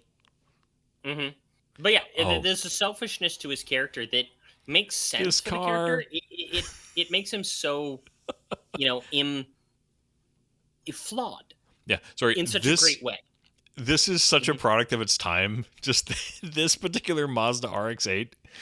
Oh, Well, yeah. Well, this was a concept car that Mazda specifically built for it. yeah. Even in the back where it's it's the so- RX-8, they enlarged the X specifically for this movie. Yeah, it's very, it immediately dates the movie that this is like the hot car to steal. It just like I mentioned at the beginning of this that, you know, Too Fast, Too Furious came out, and the hot cars in that were like the Lancer Evo and the version of the Eclipse that nobody wants. This RX-8 was up there also. It's just like, oh, it did not age well if you're a car person. Anyways, sorry. I like it though. I mean, I'm not the biggest car person. I thought it was kind of fun. I thought it was nice. But this scene right here, with the music and everything, ended up just like straight up carrying over to Deadpool 3. Like this was the comedy moment that The everybody Backstreet remembers. Boys from on this there. movie. Bye. Cool little X-Men film. Oh, the idea that like a communication device that small was like, oh man, this is cool. It's a cell phone that's like tiny. Nowadays, nobody would. Star Trek communicator. The lighting in this scene with like the blue light on Iceman and the red light on Pyro, though, little things like that. It's good. That's good crap. Oh yeah, You know? Stuff like this is where the special effects get a little janky. This guy's face paint's a little much too. yeah. He looks kind of like a clown. A little to be bit. honest, the way that It's just around the his eyes and the ratios stuff of and it mouth. are a little bit odd. Yeah, and here, yeah, But yeah, the like little right here, the this is- CG locks, you know, whatever the gears. Just like, all right. It's a little off. Welcome, Professor. Although the effect, I mean, this door still looks darn cool. Oh yeah, great door. I like cool doors in movies. That's a thing that I've noticed, especially if they're practical. CG doors, you know, whatever, fine. There's some cool ones, but building a real big, cool door is just fun. I like big, cool doors. Going to Disneyland and seeing some of the doors that they have is fun. They even have some around like Avengers Land in California Adventure. And it's just like, yes, that's cool stuff. So And this here is is another really good use of Mystique's powers and like why mutants would be dangerous. Dr. Hank McCoy, they have right here. That's supposed to be Beast. They were going to have a scene later in the movie in which you actually see him mutate into his blue beast form. The actor who plays him voices Beast on the TV show X-Men Evolution. They also have a deleted scene that shows more of that interview with them discussing it, and the character he's discussing it with is the character of Shaw who's the bad guy from X-Men First Class, played by Kevin Bacon. This is I know a little bit too much about that. oh man, this is a fantastic. I love the lesson, which is just obviously very obvious here. It's like not even remotely subtle, Mhm. but just yeah, if a really hot girl is this into you, immediately be suspicious. Right? Especially if you're working in like a top secret, highly sensitive thing. Um, Velcro. Oh my gosh, the beer. This bathroom is so nasty. This whole scene is Mhm. just like, oh, you can smell this bathroom, right? Yeah, and like you just Tidy whities. this poor man, like this poor actor. There's no dignity in acting. Oh yeah, this just hurts to watch too. Like, Oh, ugh, the sound mixing, the girth of the needle. That looks like the type of needle that you're injecting a steak with butter. You know? it's like a marrow extraction needle, right? Yeah. Well, I actually used a needle like that to make cream puffs because I always hated the way that cream puffs were filled with like sticking the big nozzle of just your average squeeze bag into one and pumping the custard in there. I hated that the hole that they left was always so big, so I started using a steak syringe to suck up custard and put it into a pat a choux cream puff. And big syringes have a lot of really good uses in cooking. Yeah. That's Zach's random thought for the day. You're welcome. Okay. Have a nice little face off here. Although you definitely have the blue LEDs on his little head thing there. Oh my god, right? The blue LEDs. They Patrick just- Stewart must be so sick of blue LEDs. I mean, blue LEDs do immediately make you think that's high tech, right? We've just been taught to believe that if it's got a blue light, it's fancy. Which is funny because a lot of the tech that they use these days that's pretty advanced, especially stuff I think in like medical, right? They use the soft white LED. You know? But just this movie's so tight in its storytelling. They have this whole thing. They've established like his son. They give his attitude on mutants. She's in the back. Sure, her mind control's wearing off. You're seeing that she is an innocent victim. Yeah. Oh, we didn't mention it earlier, but when she comes in and like looks over at the janitor and says, "What are you doing?" That's her only line in the movie. I didn't Like- even. Yeah, you're totally right. I hadn't thought about that. Yeah, Yeah. she's silent. Yeah, this is Kelly Hu.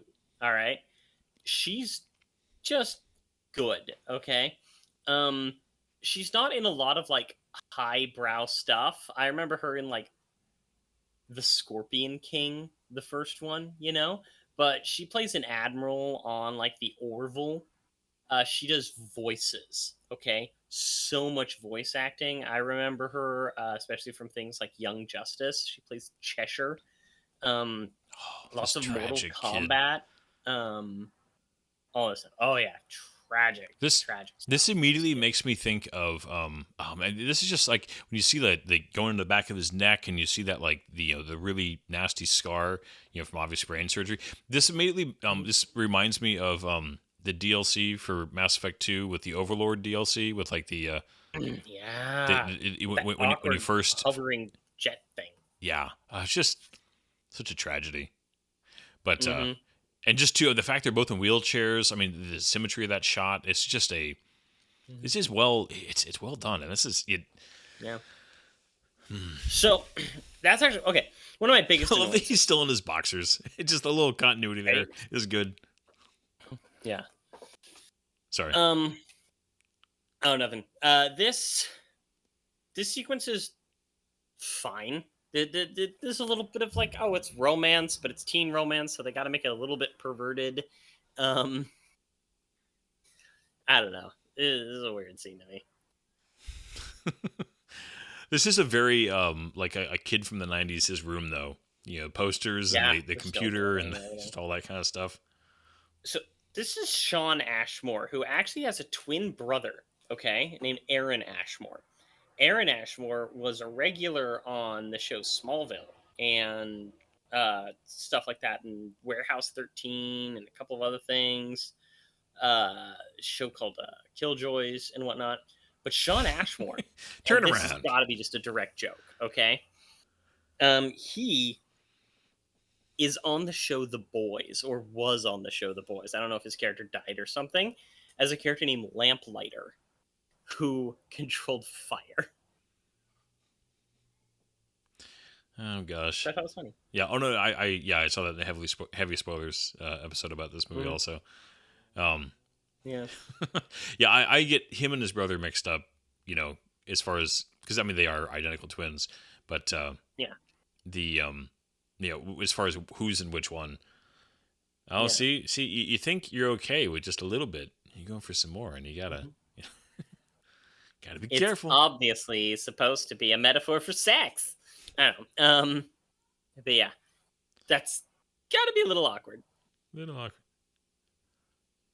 Now, Now, I always wished the one story that I really wish they had done. You know, it's funny talking about not doing. He just goes and helps himself to a bear. I wish they had done Rogue's storyline where she got her strength and flight powers. Just right. the killing a mutant to permanently keep their powers. Oh, the cat. Well, she didn't kill a mutant. It was actually the character of Carol Danvers, Ms. Marvel, that later became Captain Marvel. Then in the MCU is, of course, played by Brie Larson. So I'm only familiar with that from the animated series episode where it did it. Where in that one she did kill her. So maybe in the comics it was different, but. No, they didn't kill her in the comics either. They just didn't know what to do with the character of Miss Marvel because she was a little bit too powerful, and they didn't turn her into Captain Marvel yet because there was still a rights issue with that name regarding the character of Shazam. Professor.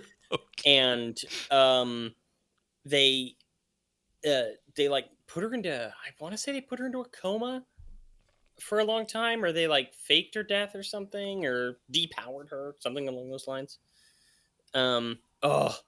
This escape. Okay. Oh, it's really good. This is such a good moment. This movie is filled with great moments, and this is one of them.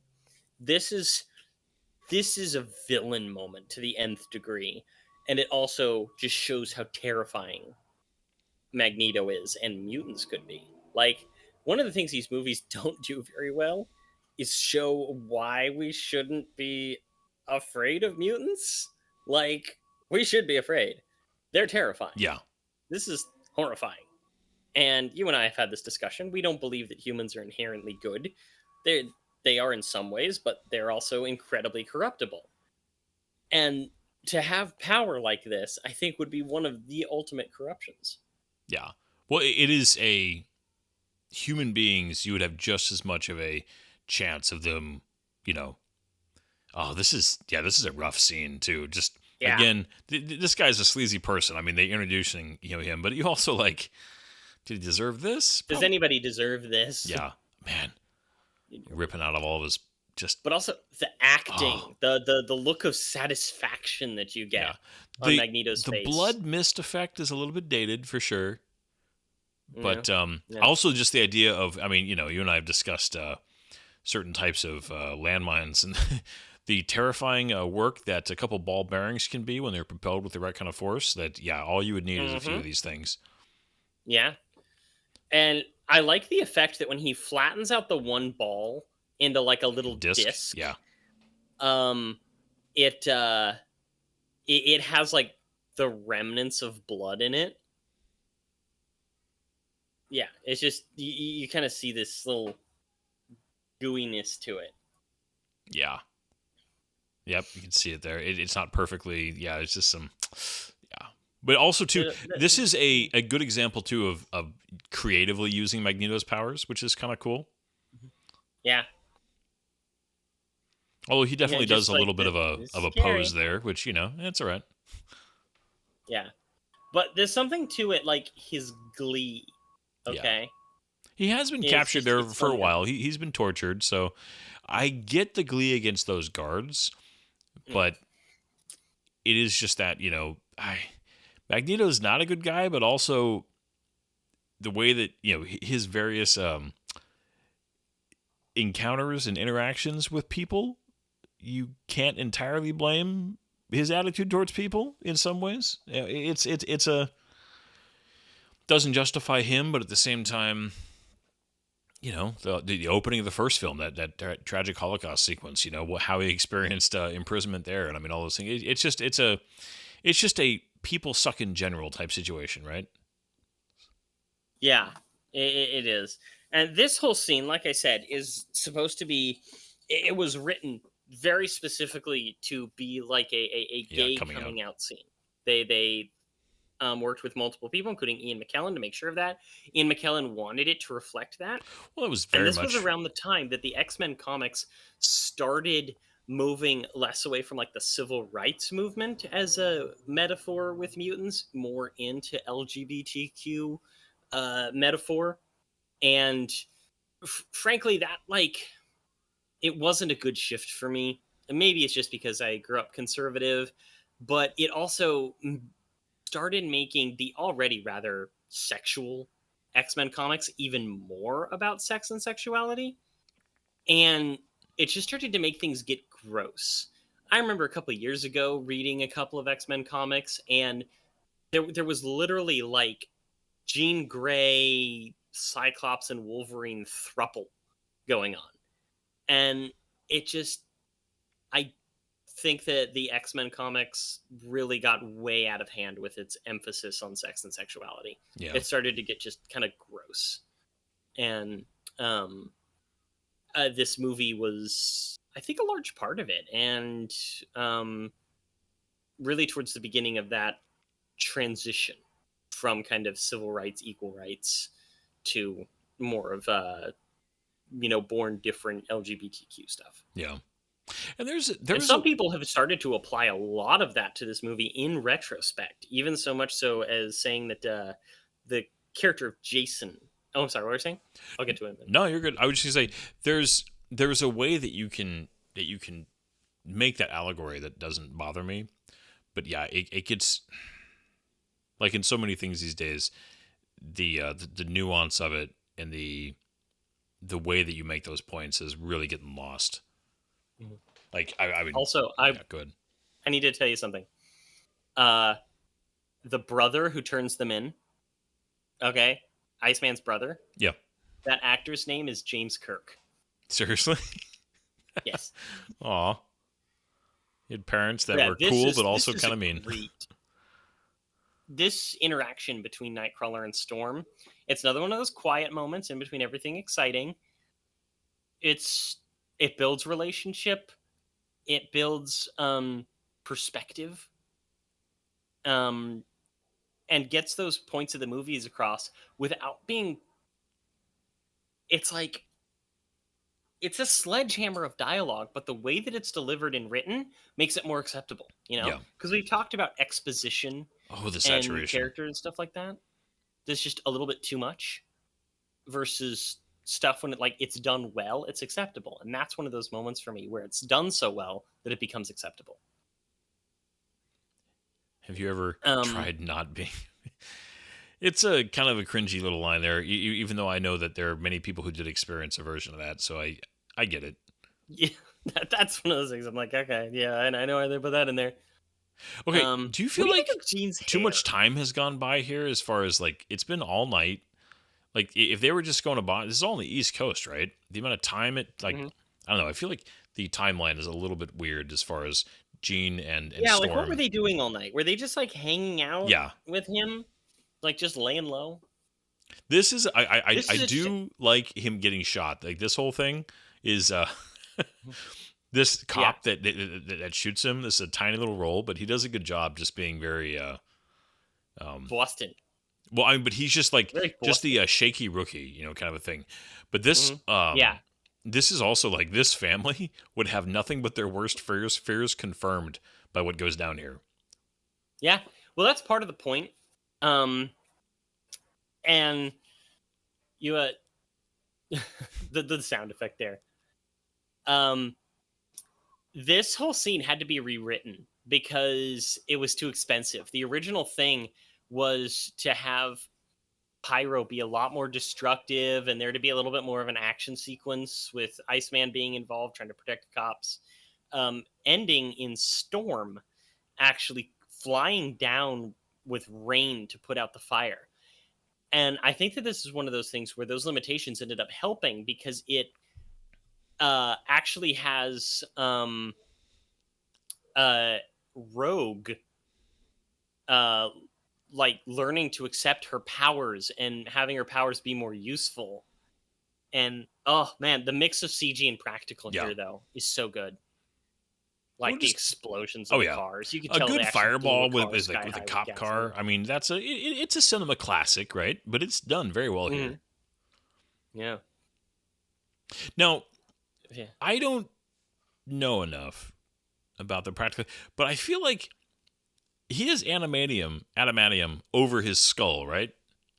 Mm-hmm. So was he supposed to just be like knocked out from the concussive force of the bullet hitting his skull? Yeah, that's actually something that is one of Wolverine's weaknesses, is getting hit in the head hard enough that his brain sustains some trauma, because his brain heals slower than the rest of his body, given it's so complex.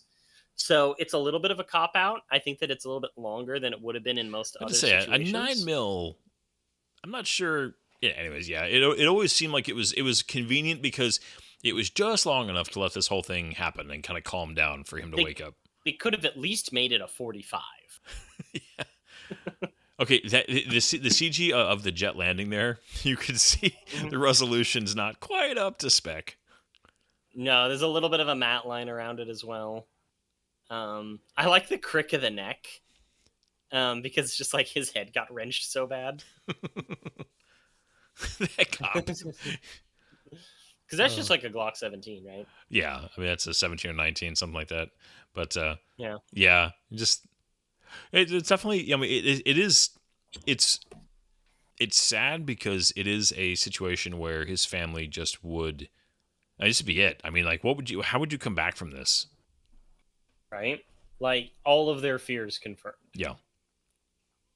Yeah, Guten Glock Tag. 17. Guten Tag. I was saying incredible. It's just a great line. I love how he's sitting in his chair too. You know, just like up with his feet in. Again, it's very comic accurate. I'm glad that those little detail like that they got. So one of the things that I always wished we could see in a movie is Nightcrawler like using a sword.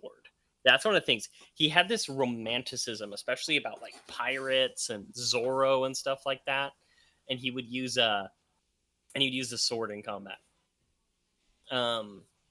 So there's deleted scenes to this that go through an entire evolution of how it is that Jason is able to trick Professor X, like that lead up to this. Literally right here, okay, is this whole thing where he like realizes that as long as he's standing, and if Jason appears in the illusion, he'll realize it's an illusion, which is why he disguises himself as this little girl. But the entire thing has Jason like roll up to him, take off his inhibitor. He's able to find Cyclops, and it gives James Marsden a bigger role. Cyclops is able to get him out, and they escape in a helicopter and go back to the mansion. And that is why he's convinced by this illusion, because that's all an illusion. And it's like there's this whole series of deleted scenes explaining why it is Professor X believes that illusion. And they cut it. I get it. They cut it for pacing. Yeah, that's the kind of thing where it was long. I almost would have liked that, but I also get that if you drug that out too long, it would just stall a little bit. I think that they do just enough there to show you that it's not easy. Like, it took work and took time to get Professor X to Raygun, Captain Raygun. That is a reference to an artist, actually. Okay.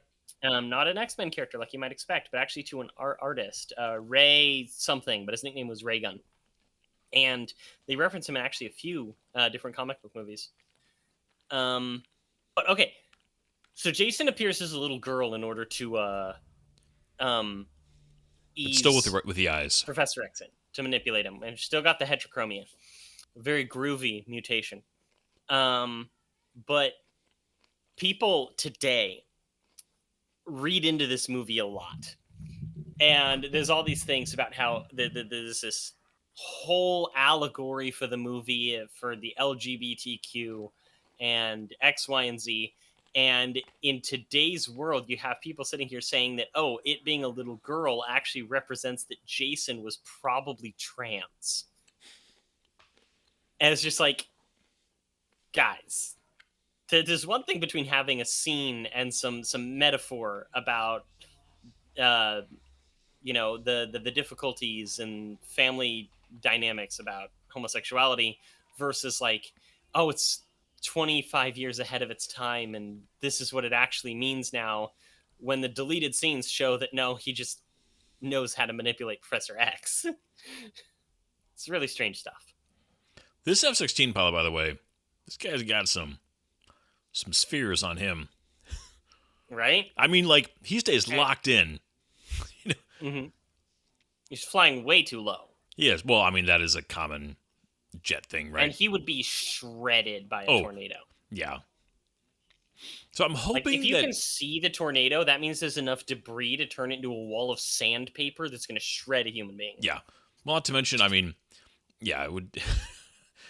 Well, the fact that they just like, oh, there's okay. The classic missiles that just sit there and fly after a plane forever and like go through turns and... Yeah. But they have to have a moment where Jean can really shine and you can begin to see the like power in her eyes. Her eyes went red. Okay, I take it back. They don't do the whole like turning thing, but it's it's a little turning. A little bit. Sidewinder. It's I don't know. This it's stunt right here was actually done by Anna Paquin. That was a practical effect. They added in through CG some of the like debris bits and jagged edges, but they actually used lines and flung her out the top of this prop. Nice. Yeah. It's a nice save by Nightcrawler. And then, of course, this, of course, they conveniently land right on top of Magneto, right? Well, it's not just convenience. He actually guided them. One of the things that's unclear, but in the script, is that the turning of the missile up before it explodes was actually Magneto turning the missile. So he was like tracking this whole situation and trying to help. You could still write it in as convenience that he was nearby, of course. The classic, hovering nose down. I mean, that's been done many times, right? But it still looks cool. Mm-hmm. It does. See, the jet looks good there. Yeah. When will these people learn how to fly? It's an odd comment. Supposedly it's a reference to the comics and how many of the X-Men could fly and how many times the jets crashed. But it doesn't make sense in this context because we've never seen them suck at flying in these movies. Yeah. It's an odd line. It is. She's got the official X-Men logo on her shoulder there. She's got some merch. It's branding. But I do feel like this movie, it's so good, but it also is it's sad because to me it reminds me of just things they never were able to get right.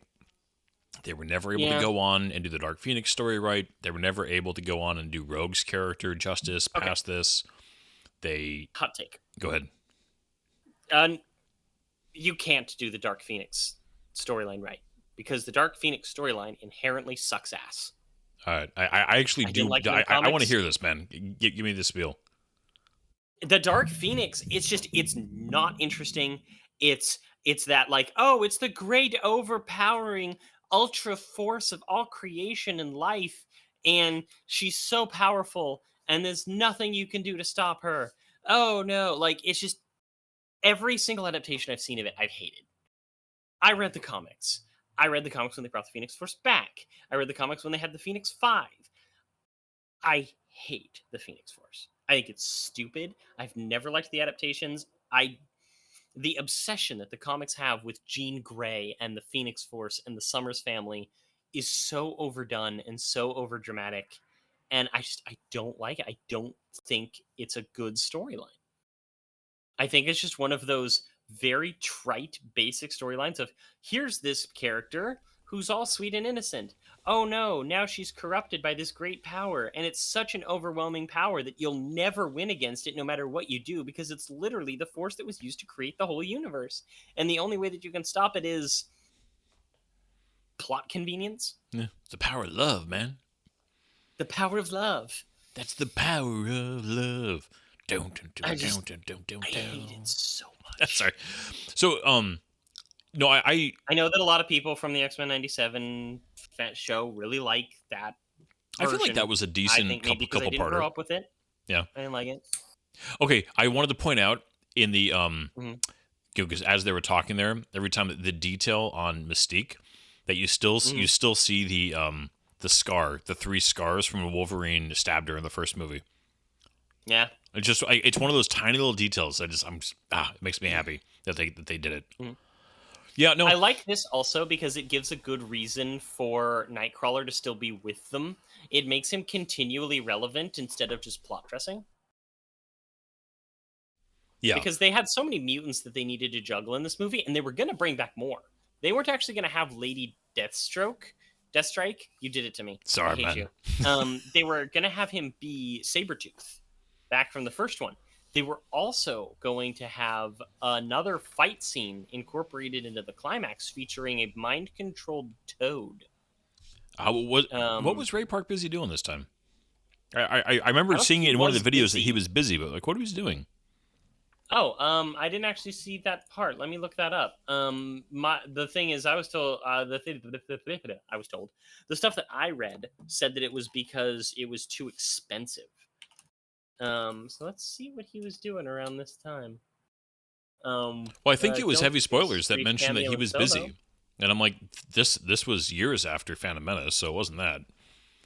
Yeah, so 2003, 2002. Oh, there's only one thing he could have been doing.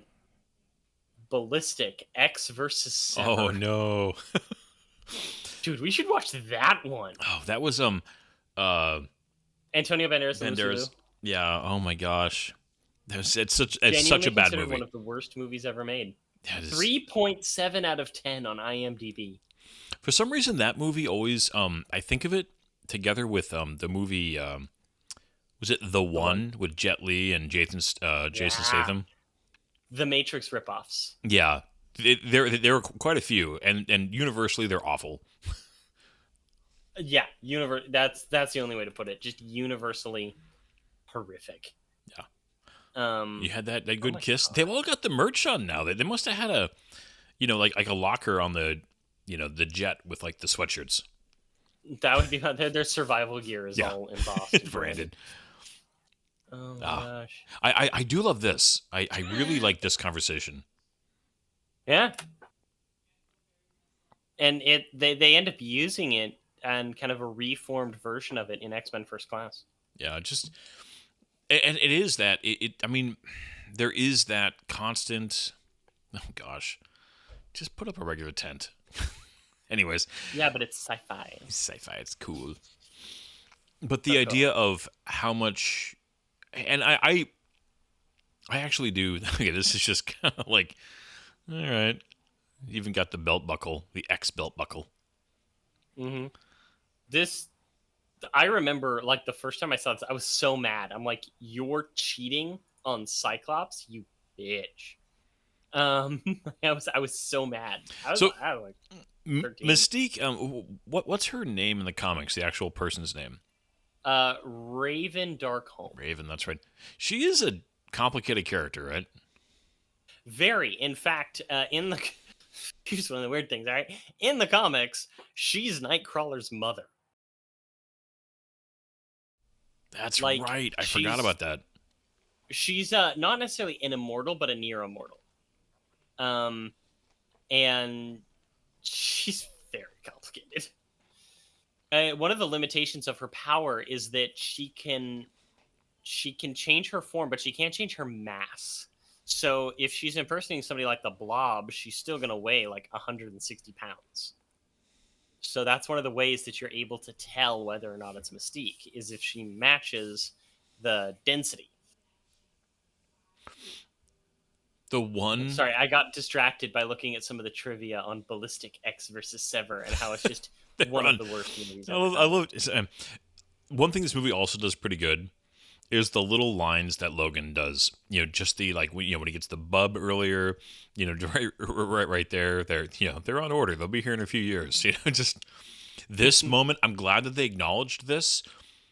That Rogue with Magneto, that would be like obviously after the first movie some bad blood there, justifiably so. She's gonna know more about him than almost anyone, because she would have absorbed so much of his like memories and emotions. Yeah. So yeah, it's fascinating.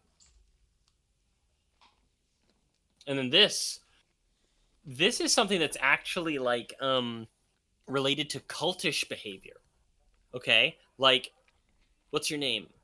What's your real name? Like, you join us, you're gonna be who you really are. You don't need to go by the name that the normal society gave you. You could be who you really are with us and choose your own name. It's a classic manipulation tactic. Well, and it feeds into one of the things that some version of this, whether it's cultish or just a societal thing these days, where people say, be your true self. Anytime somebody says some version, I'm like, what are you talking about? Because it usually boils down to your true self should be selfish. Your true self should not care about others. It should be a lack of empathy. It should be those kind of characteristics are always along with it. It's an appeal to narcissism. Wait, what's that? That you are more important than everybody else around you. That you're more important than the people who you grew up with, who raised you, and sometimes there are shitty parents out there. Absolutely. Oh, yeah. But there is a narcissism about saying, no, my feelings are more important than like my parents and more important than given names, stuff like that. I don't know. That bothers me. I think that names are important. Yeah. Oh, early floating holographic stuff. I get it. Sorry, like this. Right? And this isn't a bad one. It's not bad, but like this still to this day, if you like the floating hologram, I mean, Tony Stark was doing it. To this day, it still is like a go-to. Just you got to look cool. You got to have a hologram. I mean, we were watching Edge of Tomorrow, right? The holographic, table, and then of course a character walking through it. It's just like. It's just such a cliche, even though it can be done very coolly, and I like it a lot of the times. It's just such a cliche. Mm-hmm. It is. Yeah, man, Mystique is such a plot device in this movie. Not a bad one, but it's just like, could you imagine this movie without her? It'd be like, what are we doing? Well, I mean, if you had her though, I mean, what kind of options would you have with somebody like that? I mean. I've always enjoyed shapeshifters though, like even in. Go ahead. Do you think she was used for Magneto's sexual fantasies? Oh gosh. Well, she's much older than Magneto, right? In the comics. But I mean, I doubt he minds. He's a dirty old man. I mean, at one point he had They always wanted to keep Magneto around in the comics, but they also didn't want to he was also just an old man, so they were constantly finding ways to he's been de-aged, and so now he's a young man, and now he's getting old again. And I think that they even had him in a romantic relationship with Rogue at one point. It was weird the way the comics were. Comics are weird. Okay, comics are weird and kind of gross. They definitely can be.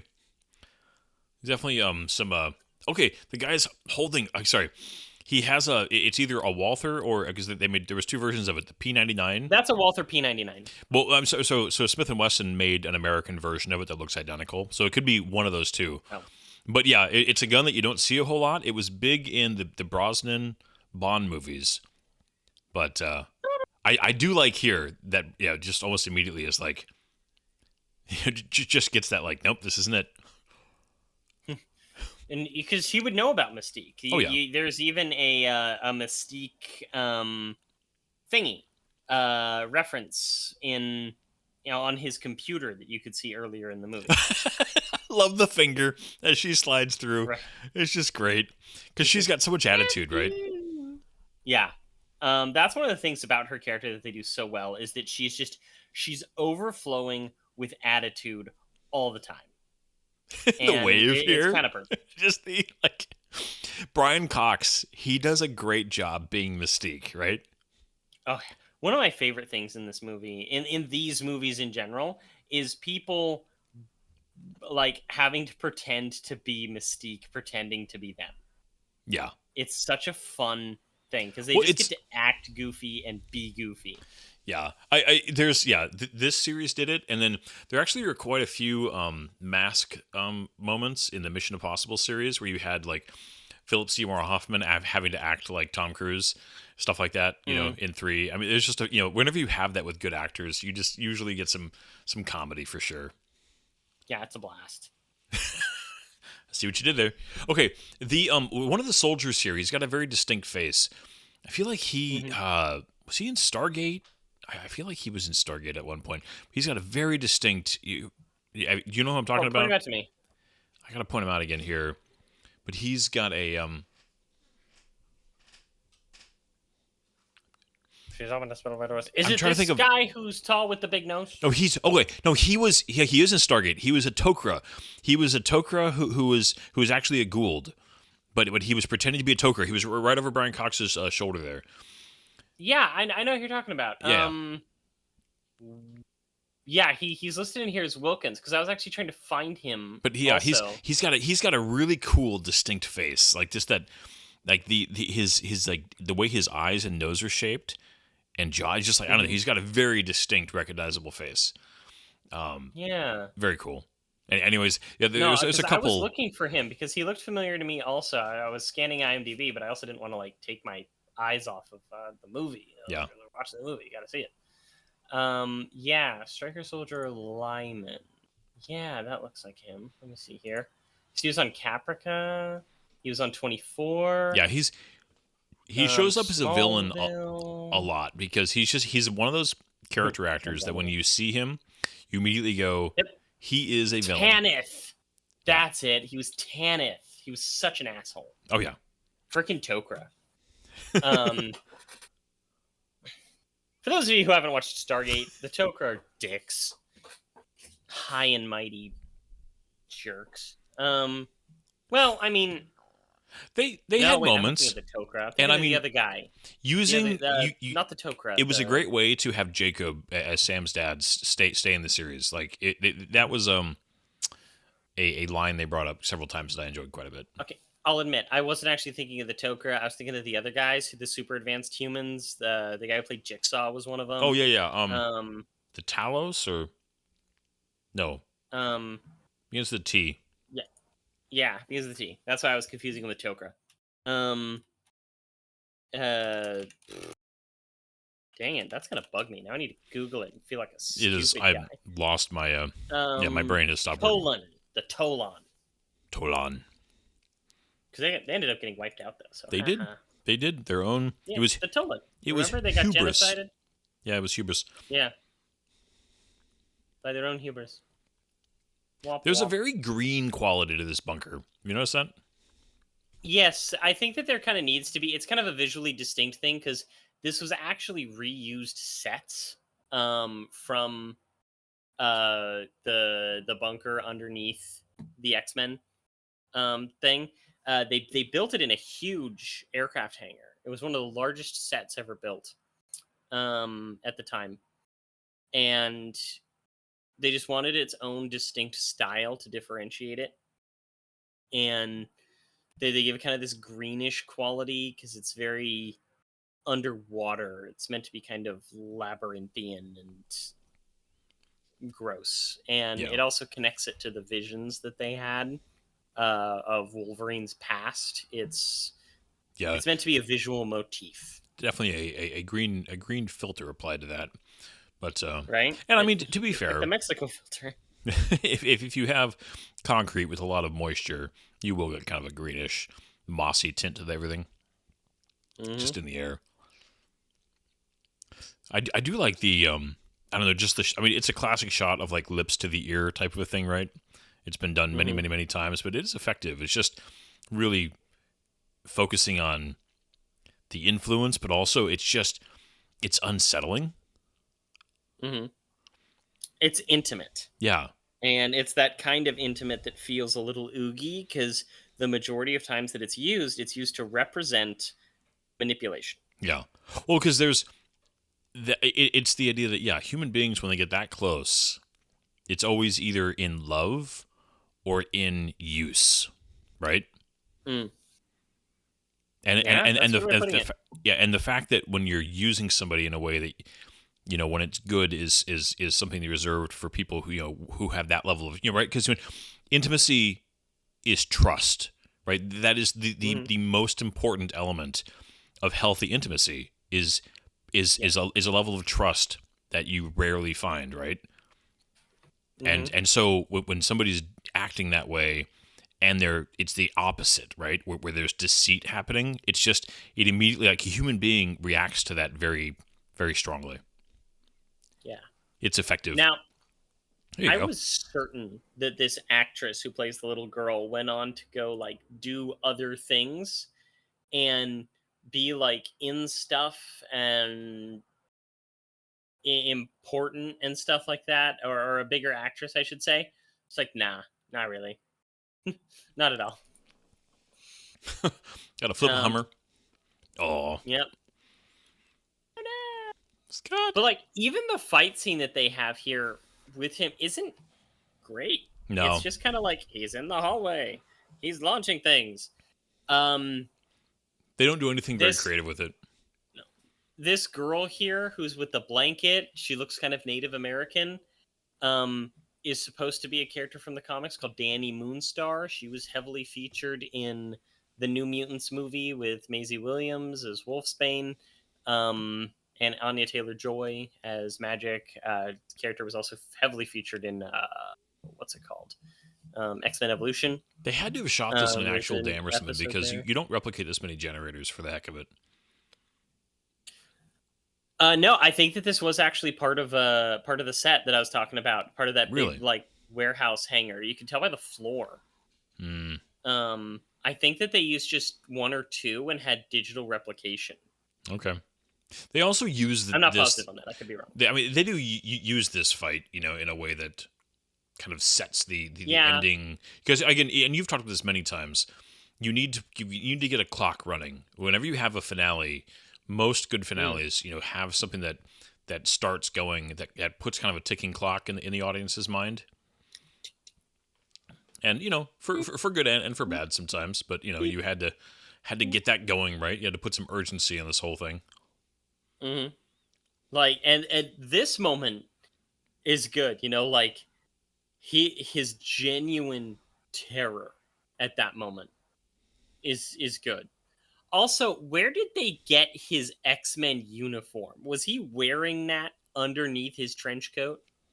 Yeah, see, and if you go back to that scene where they capture them both, he had like some kind of armor under his trench coat.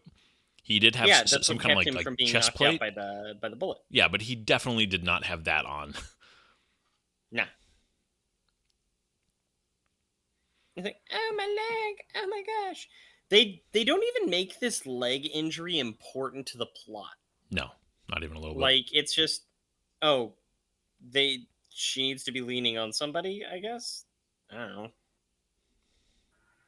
It's just kind of an odd thing to have to do. Like, is it to show that there's a problem? Like, is there to show that they can get hurt?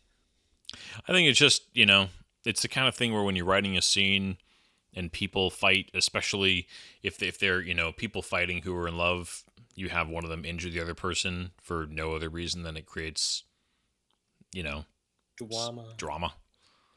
Now this Drama llama. this whole fight coming up, I read from 2 or 3 different places that there was a lot of work put into it, and then the way that they cut this together, this was really, we were starting to head into the super fast cut action scene, drama. The Bourne Identity. Quick well, not the Bourne Identity, but the Bourne Supremacy. The Bourne Identity actually had very long takes for a lot of its stuff, but the Bourne Supremacy, where Greengrass took it over, is where it really went off the rails.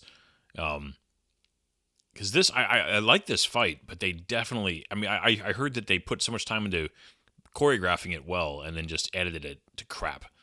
I don't know. Did you read that in some places?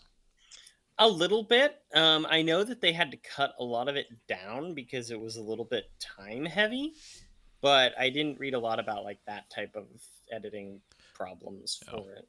I always these type scenes where you go in and there's still like, you know, they obviously haven't done work in here for a while, but they still have like adamantium like bubbling. They still have X-rays up on the wall, you know, backlit. Like it looks very set up, you know, like you're just in the kind of thing where they haven't done this work in years. Why are they still have his X-rays sitting up on the wall? No, it's not his X-rays. Or it's hers.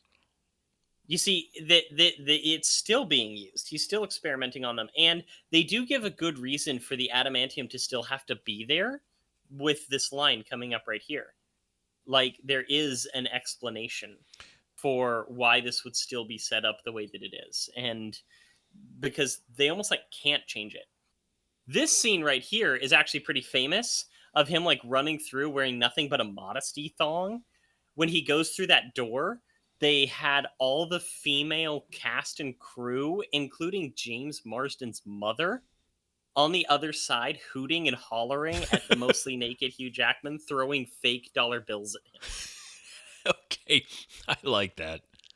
Yeah, like because you know that they would, because they have to keep it hot. Once the metal cools, it's indestructible. They can't move it once it's in that form. Yeah. So okay, how do they get it melted in the first place? I don't know. Plot convenience. Well, it comes off the okay. Sorry, really fast. I'm thinking of adamantium now. What did you think of the MCU using the dead Celestial to be the source of adamantium in the MCU? Like I don't mind it, because they couldn't use it because it was one of those words that was specifically, they were specifically told that they couldn't use. Because of the rights issues between Fox and Disney. So they needed to bring it in somehow, and it was a perfectly viable excuse for bringing in a new metal that could have also been present previously if they wanted to make it retroactive, but now there's a new source of it, and it creates a competitor for Wakanda and the Vibranium. Narratively speaking, it works. It's fine. I don't hate it. Even though some people say that it's stupid or lazy, I don't mind it. Yeah. But yeah, apparently they did some really long takes, and they, like you said, chopped it up. I did read about them having some long takes. This is also effective to kind of show, like, SpaghettiOs. Yeah. She's just like you. Her eyes are, I mean, she's got to have contacts or some kind of CG going on there, but her eyes are, like, very unnerving. Well, the eyes are the eye changes are used throughout the movie to show that she's under the control of the spinal cord serum taken from Jason. In fact, it's even one of those moments that's used later that is that shows the tragedy of this character, that she's not the one in control. This is Stryker's just manipulating her, and she, you know, she's under mind control. She's probably not a bad guy. She probably even would have been an X-Men just as important and effective as Wolverine, possibly, if she had lived. But no, she's under the mental control of Jason, and it adds a layer to that character. It's just, it adds a tragedy to this whole thing that is small and unnecessary, but good. And it adds more depth to the movie itself. No, it is. I mean, to take somebody, I also, this is, we're way past the moment, but I remember thinking, is because this movie is actually, pretty light on language, but the holy shit moment with her, it was very good. Like, just well delivered by Hugh Jackman, and very appropriate for the the reaction, right? Oh man. Yeah, this is what an awful way to die. Because in theory, because of her mutation, she wouldn't. if you really look into this, okay, you see the control fade from her eyes, and she's freed from the mind control, but it's too late. The adamantium is coming out like everywhere. She's filled with it, which means that after this dam collapses, if she's anything like Wolverine, she is permanently stuck like this Oh, that to is forever regenerate, unable to move, unable to escape until, in theory, time immemorial. yeah. And she's an innocent bystander. Yeah, it is Like, tragic. Ugh. Just thinking about it puts that pit in your stomach. If you have any empathy at all, it's just the worst possible fate for a character. And I hate I the do flashlights on appreciate. these guns. Oh, this is just like, and Oh, I this is appreciate. awful. Yeah, I really do appreciate that they gave that moment for Wolverine's his reaction, right? Yeah. That, I'm that, just that like, there oh. was just that moment of just like, that's this is a very toned down as to the amount of body parts that would be in that hallway. The blood and the gore. I appreciate that they didn't make the grenades a big fireball, though, because that's one of the things that annoys yeah. me. Grenades, when they go off, don't produce flame. They're It's like a puff and a flash and flack and... Well, I mean, high yield explosive, C4, that type of explosive. It's such a super high concentrated burst of energy that all it does is just move the material around it in a way that makes it into a massive, cloud of dust or debris or whatever, or body parts, right? Yeah. Yeah. The Magneto's abilities, they just keep one-upping them through the movies, and I love it. It's one of my favorite progressions. As he's just doing stuff. Like in the first one, you had the moment with the bullet in the guy's head and all the guns turning on people. In this one, you had his escape and the grenades, and even this, as he kind of flexes this entire base. And then, of course, the third one is when things go real. Where he moves the Golden Gate Bridge.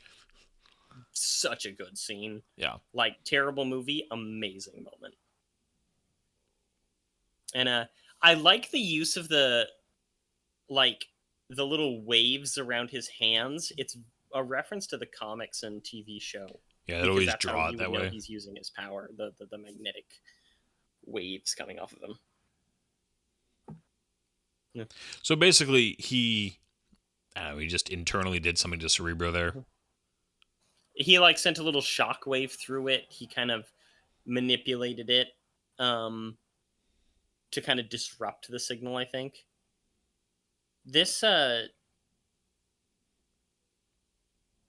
scene, or not this scene, but this series of scenes with Jason as the little girl still inside of Professor X's head, it also adds another layer of tragedy very similar to the fate of Lady Deathstrike, or Toshiko, as they call her in this,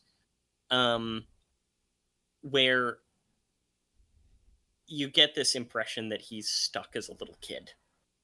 And like, oh no, my dad's going to be so mad at me, or he's going to be so mad at me. Like, he's immature, and it's like unfortunate tragedy, and his death is more of a release than like anything, Yeah.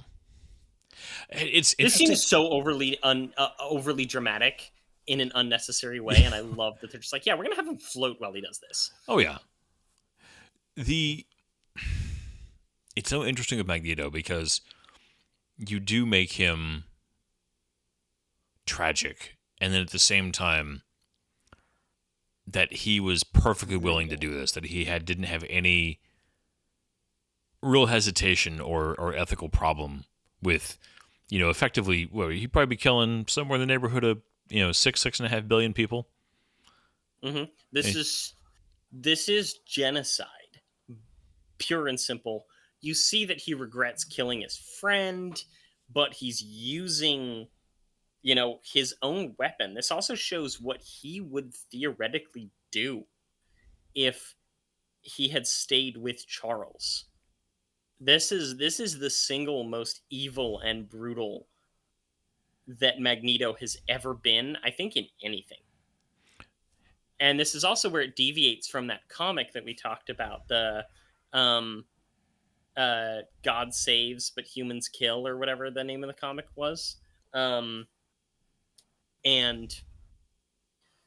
because it was Stryker using Cerebro and a mind-controlled Professor X to try and kill all of mutant kind, but this twist ending with Magneto is a deviation from that comic storyline. This is a good scene too here. I mean, I just again, Yeah. you got good actors here. I I usually kind of hate it when villains monologue a little bit, but I feel like this is an appropriate, like he's done. He knows he's done, but he's just this is so ingrained into who he is that this isn't like him gloating. This is just he really believes this, right? Mm-hmm. You're an animal now, and I also I want to giggle every time you get Wolverine saying "bub." It's such a cheesy thing, but I love it. No, I completely agree. It's fun. It fits with the character. It's over the top in the way that these movies should be over the top. Now, I did feel like when they panned up there, the distance they showed the dam from where that helicopter is sitting, that is a little bit of a trek. Just saying. It's a little far away. And yeah, I guess so. Oh. I didn't think about it that way. Anyway, I mean, it's a super minor thing. It doesn't matter. Although it does also, the idea that Wolverine was here earlier and he met, and didn't realize his base was here. And I mean, they probably knew he was here and they kind of ignored him, right? At the beginning of the movie? I mean, possibly. I mean, we don't get any specific references to that, but it's possible that they would have.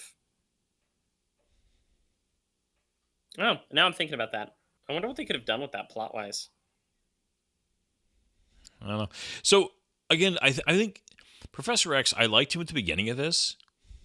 And I do think that in the films, this is still one of the better examples. But he's still just he's in, he has a few good moments in the first act of this film, and then he's just relegated to this the entire rest of the movie. I don't know, because he gets the last big moment of the movie. I think you're forgetting about that. Am I? Yeah, when he goes to the president. Oh, that's right. Right. He gets the last glory shot of the movie. I had forgotten about that that scene in the White House. Punch.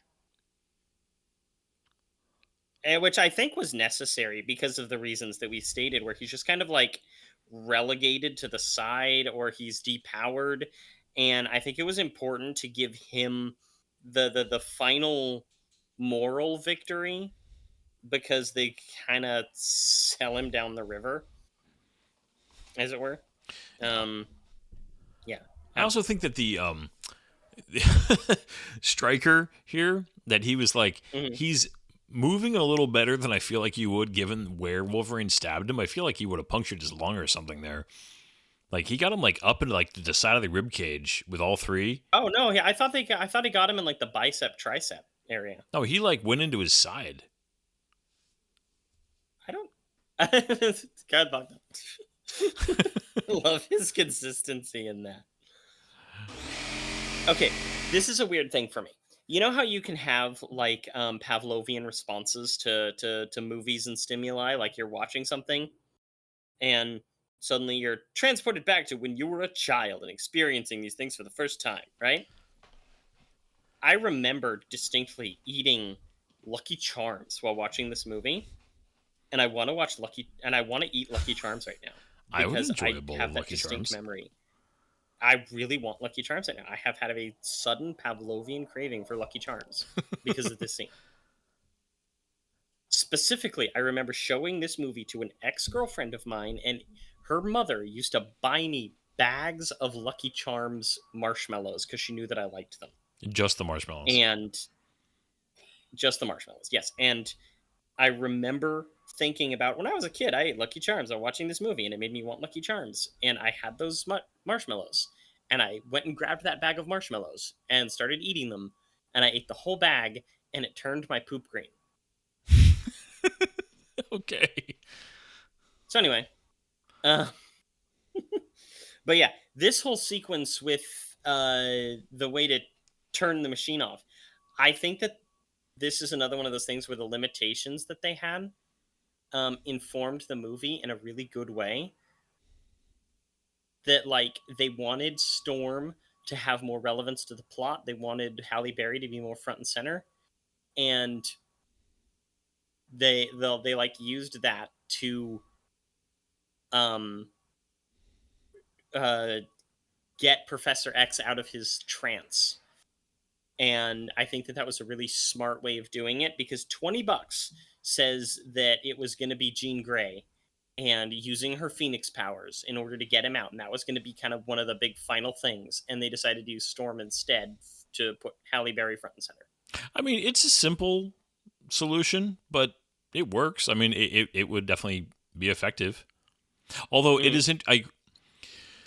So he can project the illusion to them, but he can't like control their minds. Exactly like how he's influencing that. He's able to so perfectly give them an illusion, while at the same time he can't like stop Storm from doing her thing, or I don't know. It's an interesting. I don't think he can put, like, he's not mind controlling Professor X. Professor X is a combination of drugged and illusioned. Yeah. So it's just an illusion. So Professor X is stoned. That's one of the things that's overlooked that they didn't clarify. It's one of those things that was mentioned in like the novelization. Because I did some research on the novelizations, because they always have some interesting details in there. Yeah. Is that Professor X wasn't just illusioned, he was narcotic. He was dealing with a drug problem right here. A good dam burst scene, you know? I love a good dam burst. Dams are terrifying, okay? And I love it when they're used appropriately in movies to be terrifying. Yeah. Well, I feel like this, you've got the original Superman, very famously, right? And then I think Transformers, one of the Transformers films did that also, right? There's a dam breaking scene in the first Transformers when Megatron is escaping from Hoover Dam. But yeah, there's a couple of them.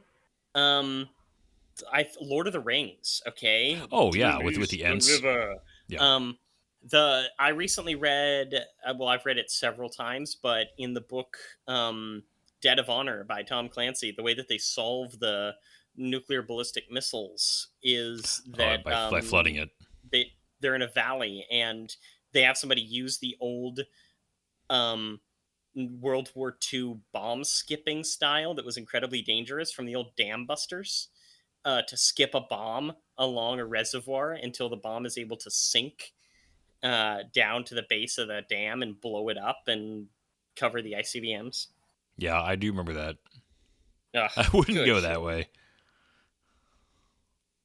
Man, I really want those freaking Lucky Charms. This is weird. I feel like I'm being mind controlled by whatever company makes Lucky Charms. Pretty sure it's a General Mills. General Mills. That sounds right. The pressure's got to go somewhere. Yep. Let's see here. Characters that are underused, given how important they were earlier, they don't use Iceman and Rogue super well during this finale. No, so they basically do nothing. Like this is a good hopeless moment. But the whole this is how they're useful here at the end of the movie is a little lame. They were juggling too many characters. Yeah. I get it, but this is a little lame. Also, Professor X's waistcoat and shirt are immaculate. Yeah. It's very hard for a man to properly pull off cream-colored. can imagine In flying my this thing for opinion. the first time. That would be a little rough. Right? She's like, that is good acting though. There, as far as just her like the grip on the controls and just being terrified, like it's not bad. She definitely sells. Yeah. I Yeah, also and she keeps it there for a while, yeah, right? I also do appreciate. I mean, just saying this, most of these situations, right? The guy would be like, "Well, I'm gonna fly," but the fact that she's flying and not Bobby, like that's not bad. There's a nice little bit of. I like his uniform is just still sliced to hell. Yeah. Oh, so one of the things I was going to mention, because I think that's like the last time we actually see it until the end, um, Nightcrawler's teleportation. Okay, in the comics, it's a very distinct onomatopoeia. Okay, it's Bamf, BAMF. That's the sound he makes as he in the comics enters another dimension, and it's the Brimstone dimension, kind of like how they retroactively made it so that Cyclops' ocular blasts come from the Force dimension, and so stupid. But For a nerd, you really do have a few issues with some really core tenets of like the comic book world, don't you? anyway, I'm allowed to be opinionated. That's why I'm on a podcast, because I'm opinionated. But the Bamf thing is so signature to him. They really took the care to get the sound effect correct, where you're just like, oh, that's so perfect. And it is. It's been used since this movie came out in all kinds of animated things and referential things to the character of Nightcrawler. The same as Wolverine's claws being snicked, SNI, like CKT, and similar in the comics. The sound mixing for that and Cyclops' ocular blasts and Mystique's changing of form, they took such good care throughout these movies to be respectful of the Powers sound effects, because I think sound mixing is so important to movies. So that's my little spiel. Yeah. Okay. I get that by no means is this movie the only movie that's ever done this. The convenient the plane's broken after it was just flying. I mean, granted, she landed a little hard. But it had also been blown up by a missile. I blame it on Rogue. This is all Rogue's fault. She landed too hard. Right? I mean, Please don't kill me. You needed to have her moment. Yeah. I like this death. This is a good death.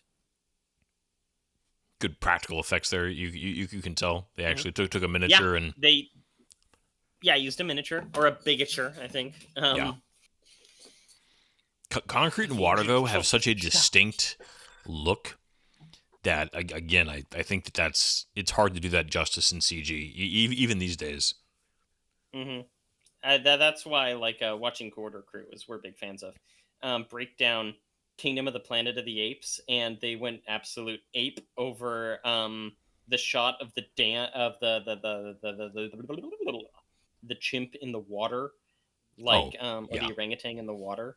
And it's just like the single best water simulation. Like, not even Avatar was that good. I appreciate you still got her limp. Mm-hmm. But they've been slowly showing that she has this upgrade in power throughout the thing that's really shown off by the orange energy and the fiery eyes, which all comes out of the Phoenix Force and all that stuff, which she at this time was still jets. meant to be a power cosmic. Yeah. Instead of what they ended up making it in the third movie. But I don't know. Could you imagine how uncomfortable that must have been to film? Ooh. Like, hey, we're just gonna wrap this thing around your face. And this is supposed to be a direct reference to her being the one to, like, deliver them. So she's doing a Moses. Oh yeah, she's parting the water. She's parting the water. How did she fix the engines? I get that she lifts the jet. I do I like mean- the very subtle effect where you did see him kind of missed for a half second there, like he did try to Yeah, teleport. Yeah, I didn't notice that for a long time when I was first like loving this movie and watching it every other weekend. So I only had time to This- do some retrospectives on this. I didn't have time to Mhm. watch it again, so it's actually been a few years since I've like watched the whole movie. James Marsden's acting in this scene is genuinely good. Could you imagine how awkward it must have been to film like Patrick Stewart and James Marsden having this kind of emotional thing? She's together? glowing. Like, She's got the glow on. okay, the music here I think is really good. It is. Patrick Stewart is such a good actor. He is. Now, I mean, something as simple as just him closing his eyes and the amount of emotion that he can get out of that. It's just, yeah, he's a very gifted actor. Mm-hmm. Oh, this. Both Hugh Jackman and James Marsden they're both so good here. And like, and if you to take act away without somebody's the eyes and they still emote so well, like that is a powerful thing. Because an actor, when you take away their eyes, that's such a tool they have. And when you rob them of that, and they're still that effective, like it says something about them. and part of me really likes that it's the two of them. Yeah. Like, it's not. He's not like going over to Storm or Professor X. Like, it's these two guys. They're rivals. They kind of hate each other, but like, this is that moment where they're kind of united and comforting one another.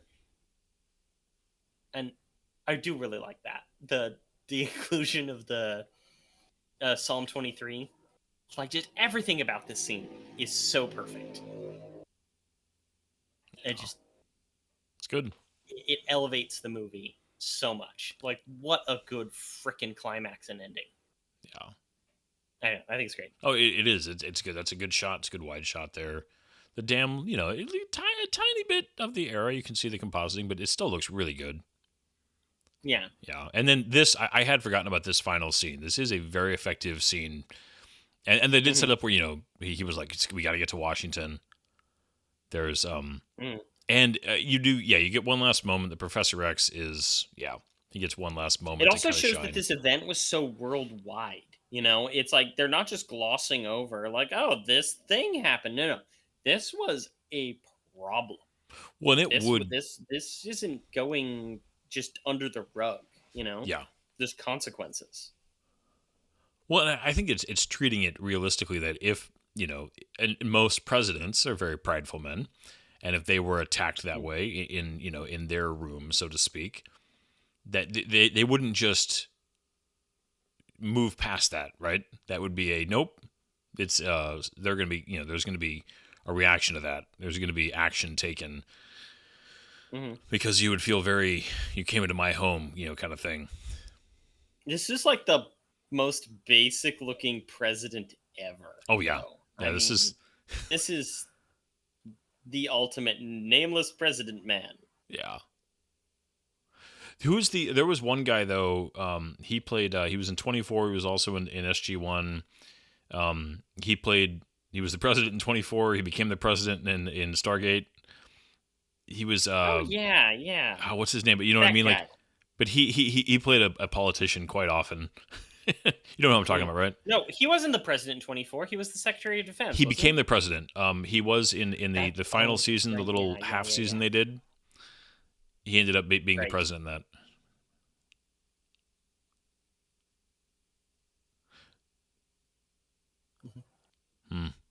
Private officers of freedom strike. They make the continual mistake of having the president seem like a reasonable human being. Yeah, the idea that a president would, not act in what is politically most advantageous to him is like the most unrealistic thing about any president, regardless of their political affiliation. Well, I mean, he's probably thinking about his own liability in his greenlighting an attack on a school by a guy who is shown to be like proven to be the one to be behind this attack would probably be pretty politically damaging to him. Yeah. So you think Storm is just showing off here by having the weather turn on the outside of the building? Yes. Just like, well, I think it's covered. This is how powerful we are. Like this is an excuse as to why the power has gone out and nobody's getting this information. Nobody's seeing the rest of his broadcast. That makes sense. Give him some plausible. Give him a little cover. Like, oops. So, is everybody else like he hasn't stopped time, right? He's just everybody else is missing time essentially. Yeah. In fact, they even have a brief moment earlier in the movie where you hear a news story about people at the museum at the beginning experiencing lost time en masse, and the conjecture that a mutant may have been involved. I love the guy that checks the teleprompter. Just yeah, like, excuse me, sir. Is it working? One of the things that I was reading. This book. She's like, there's got to be some sort of like private archive of presidential bloopers. Oh gosh, yeah. It's kind of interesting. Whoops. Just a mild whoopsie poopsie. Yeah. Poor Scott. Poor Scott. That's the whole series in a nutshell. Poor Scott. Poor Scott. Like, they don't even use him very well in those prequel movies with Ty Sheridan. Yeah. They even kick his ass in X-Men Origins Wolverine. Well, he is it Havoc that's his brother? Correct. And he's the guy that like gets it out of his chest, right? Or something? Yes. Okay. He's a chesty boy. Okay, so is Jean Grey without the Phoenix Force or whatever? Is she still Omega level, or is it just because she was like attracted to the Phoenix Force that she became an Omega level?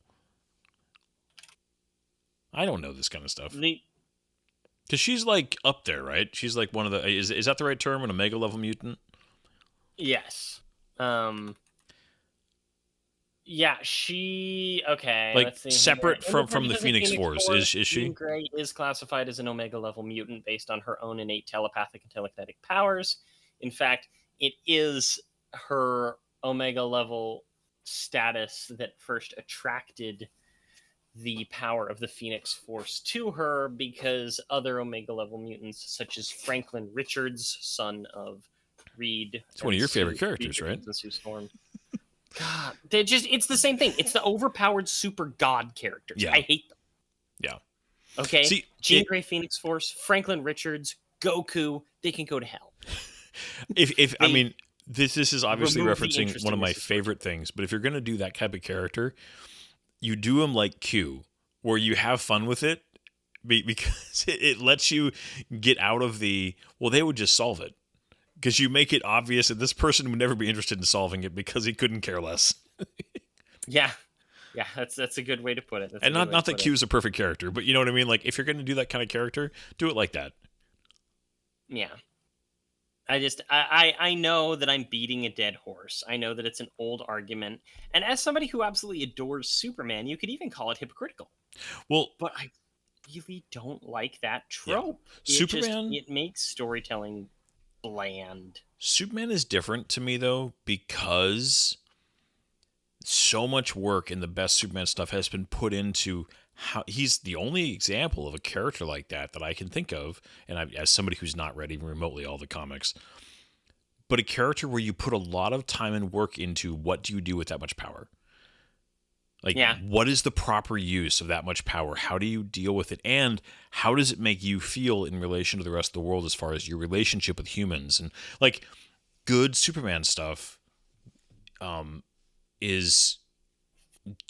there. And if you're going to do it, the only two examples of it that I enjoy are either the use it for comedy, aka Q, or use it as a way to examine the ultimate examination of the classic with great power comes great responsibility, and what does that look like and how does that function.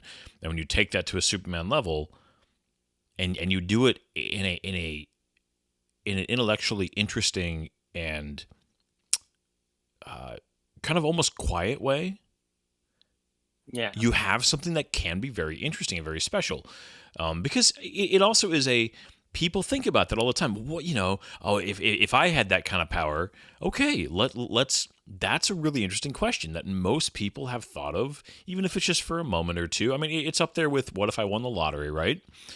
Okay, what would you do? How would you handle that? And that's an interesting human question. And so if that is addressed, I'm all there for it. But I can't think of a single example with the examples that you get, that you just gave me of your Marvel god tier characters, where that's ever been truly explored. And I mean, again, I haven't read, And I'm sure that it comics. has in the comics, because I've read many comics, I would say, but it doesn't mean that I know everything about them. But there's nothing that's ever stood out enough to be even contemplated, brought to like the big screen that I'm aware of. Yeah, like the closest that we've had, and I laud it for this, despite some of my problems with the movie, is the recent James Gunn Superman. It has that moment where he's like, I'm just as fallible. I'm trying to do things. I put my boots on one leg at a time, type of thing. Yeah. Where it's just like he tried, but he also got in his own way in doing that, which is a whole different discussion. But it's just like there was an attempt, and I did appreciate that. A lot of it was taken from the All-Star Superman comic, which is a fantastic comic. Yeah. In a lot of ways, it's also batshit crazy in a lot of ways. It is, but it's so but no, the thing that, like, I think this is where you really run into a problem, is that if you're going to have a character that's just god powerful, that's boring unless you find something interesting to do with it. Like, because there's like it's the equivalent of playing a video game on god mode, where like it's entertaining, you have a good time for a minute, but at the end of the day, you're like, it's kind of pointless. It's so unsatisfying. It's unsatisfying, and it's boring. Like, it's mildly entertaining until it's just, this is now completely pointless and boring. Yeah, there's no thrill. There's no success. There's no dopamine that comes from success, because the success is just a given. There's no struggle. There's no journey. And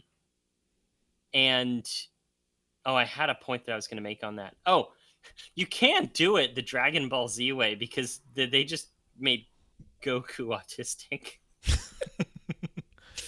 It wasn't actually autism. It was something like a brain injury. He suffered brain damage in the early series, and so he has these godlike powers, but he's not quite right, and that's what gets in the way a lot. And then, of course, you have like his fellow not Kryptonian Vegeta, and it's his ego that gets in the way. And then his son is half human, so he's got his own limitations and stuff like that. So despite not liking Dragon Ball Z because of a lot of the way that they do their storylines over and over and over and over and over and over and over and over and over, it's not that they do some interesting things with the reason why the characters are inconsistent in their power versus the Phoenix Force, which is so inconsistent and so weird in the way that it's handled. And they've tried to fix this throughout the years, but it's unsatisfying to me. And I understand that that's personally subjective, but I don't like it. Yeah. And it was interesting. Okay, the most interesting one that I read was what they called the Phoenix Five, in which the Phoenix Force actually split up into 5 different characters, including Colossus, Magic, why can't I freaking Colossus, Magic, Cyclops, Namor, and Emma Frost. That was it. And they were like trying to solve all of the power, all of the problems in the world, and they became like these horrible dictators in doing it, and it split up the power so that they weren't each as powerful as the one before it. So that did an interesting thing with the Phoenix Force that I was okay with. And as each one of them was defeated and the Phoenix Force conglomerated eventually into one, it became more dangerous and they had to figure out how to overcome it. That was a good storyline. I enjoyed that. That was interesting. But it just, yeah. And then there's the whole Dark Phoenix, which is like the evil side of the Phoenix. And yeah, I just don't like it. Yeah. I mean, it's, at this point, I feel like they need to just, because they've tried it twice now in live action, and both have been absolute bombs. And yeah, as much as it's a beloved storyline, it just needs to be.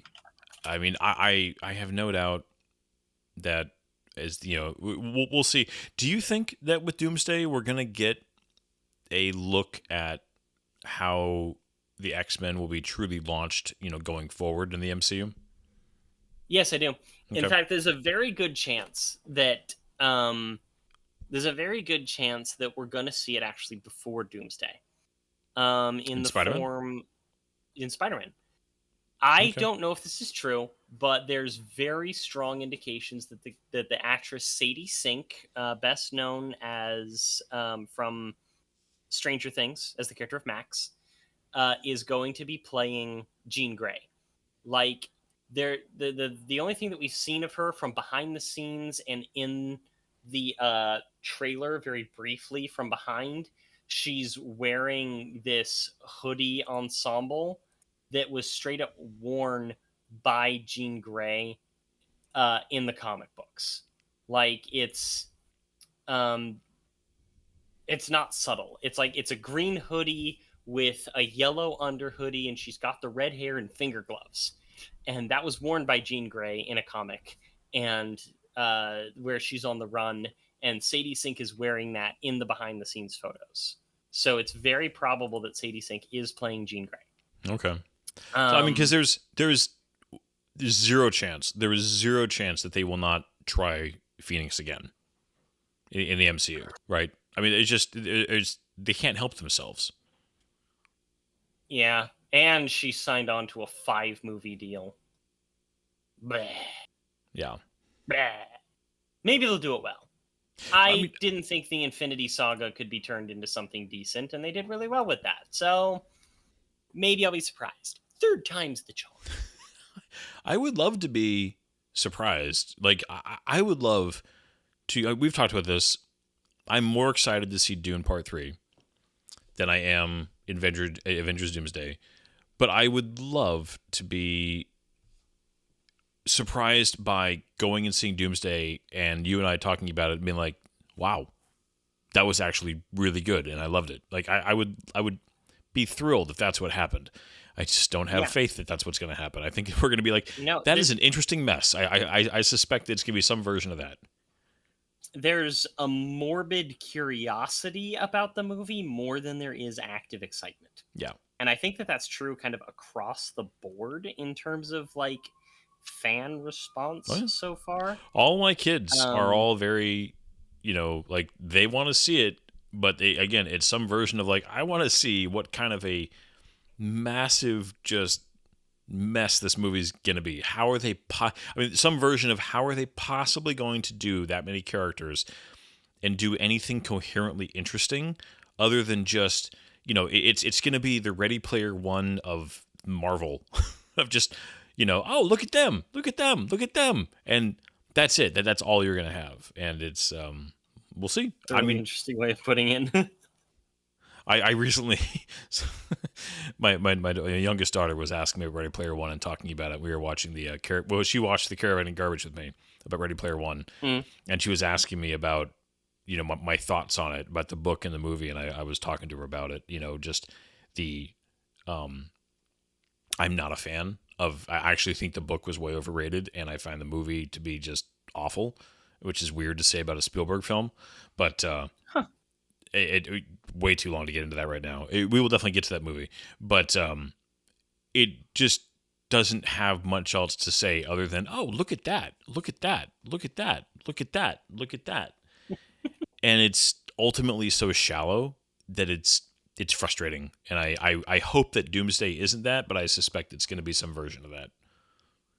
I could see that. I will say one thing Go for about it. Ready Player One is that I'm a little bit more forgiving about it, giving to it, than a lot of people because of the book, because the book is unfilmable. And if you were going to pay for the rights to all of those movies, it would be $1 billion movie. Yeah. And that's just not worth it. So it's just like I have some grace for it. And I don't even necessarily mind a big, like, look at that type of movie. So with that in mind, I think that, like, I don't think I'm going to hate Doomsday. I think it's just going to make me sad. Yeah. It's also focusing on a lot of characters that they haven't earned their place yet, and that No. makes me sad because I just feel like the recent wave of Marvel movies, like this movie and Days of Future Past, like the intersection of all those things, and movies like Logan, they earned their place. And they earned it through hard work and good actors and like, I'm not going to say tight writing when it comes to the X-Men movies because good God, the timeline, the timeline, but they earned so much good faith through being entertaining and giving fans what they wanted in so many ways that the recent MCU movies have not done. Yeah. And that makes me sad. I am excited to see them do a little bit more, but I am not excited to suffer the consequences of their unfortunate choices. Yeah. No, I'm there with you. I'll just what I'll throw in is I just yesterday Ashlyn randomly was like, "Hey Dad, I've never seen Man of Steel. Would you be interested in watching it with me?" And I haven't seen that in a long, long time. And I said, "You know what? Oh, good movie. Sure, I'll watch Man of Steel with you. I don't love Man of Steel, but I you know, it's like, yeah, let's watch it. And we finished it. And I'll just say there's a lot of, I mean, we'll get to that. And I have strong thoughts on Superman. There's a lot in that movie I like, but it prompted a conversation about, she asked, you know, because her first observation, she's like, they really seem like they crammed a lot of stuff. And they moved through a lot of things really fast. She's pretty familiar with Superman's, you know, story beats. And I said, yeah, I was going through just briefly, you know, DC was racing to catch up. You know, they wanted their Avengers moment way faster than they could earn it, you know, and we kind of talked about what it would take to, you know, if BVS had been like the fifth movie, right, instead of the second or third, and just, you know, if you know, if you had done that, if you had, what you just talked about, taken the time to earn some of the beats they wanted to get to, because they had so many ingredients that worked genuinely good. The Snyderverse makes me sad because there's so many elements of it that were genuinely good, but what I'm worried about is with Doomsday, they're doing Marvel's doing the same thing where we're getting to Doomsday, we're getting to some of this stuff, and they haven't set it up properly. They haven't gotten people excited about it. There's not this sense of what we're even like getting to, because we literally had, I mean, we have more time of Robert Downey Jr. as that character at Comic-Con than we did in the post-credit scene from Fantastic Four. So, you know, what are we even doing? Like, they're not learning their own lesson of, if you want to do that, you've got to put the work in to make people care about it ahead of time and have an idea of like what we're getting to. And I'm really worried about Doomsday falling in the same trap that DC did when they just tried to skip all the preliminary work that you need to do to make people care about the Avengers first. So, anyways. No, that's exactly it. Sadly, there's no time machines. Things can't be undone. Yeah. We still have The Last Jedi. We still have She-Hulk. We still have The Acolyte. And we still have Avengers Doomsday. But hopefully that'll be a little bit better of an outcome. I do have faith in one thing. That Avengers Doomsday, I'm pretty confident saying this out loud, is going to be better than the next movie we watch together, which is going to be, unfortunately, X-Men 3, The Last Stand. Oh gosh, that movie is. We've got some stinkers coming up, don't we? Yeah. You know what? It's about time we had some because we've watched some pretty good movies this year so far. So as much as I'm not That's looking why I forward, brought in Gods of Egypt. yeah, I'm not looking forward to watching X-Men 3: The Last Stand because I haven't watched it in a long time, and I've got to watch it twice this week because I need to watch it to remind myself of it before we record it. But I am looking forward to recording it with you, my friend. So with Oh that, yeah, that's please gonna be come back and fun. hear us roast the next movie, which is quite the follow-up to this very, very good movie. Heck yeah. Thank Night, you, everybody. everybody. It has been wonderful revisiting this excellent movie. If you haven't seen it, you should. Absolutely. There's doors and corners, kid. If you don't clear the room, if you don't come in slow, that room will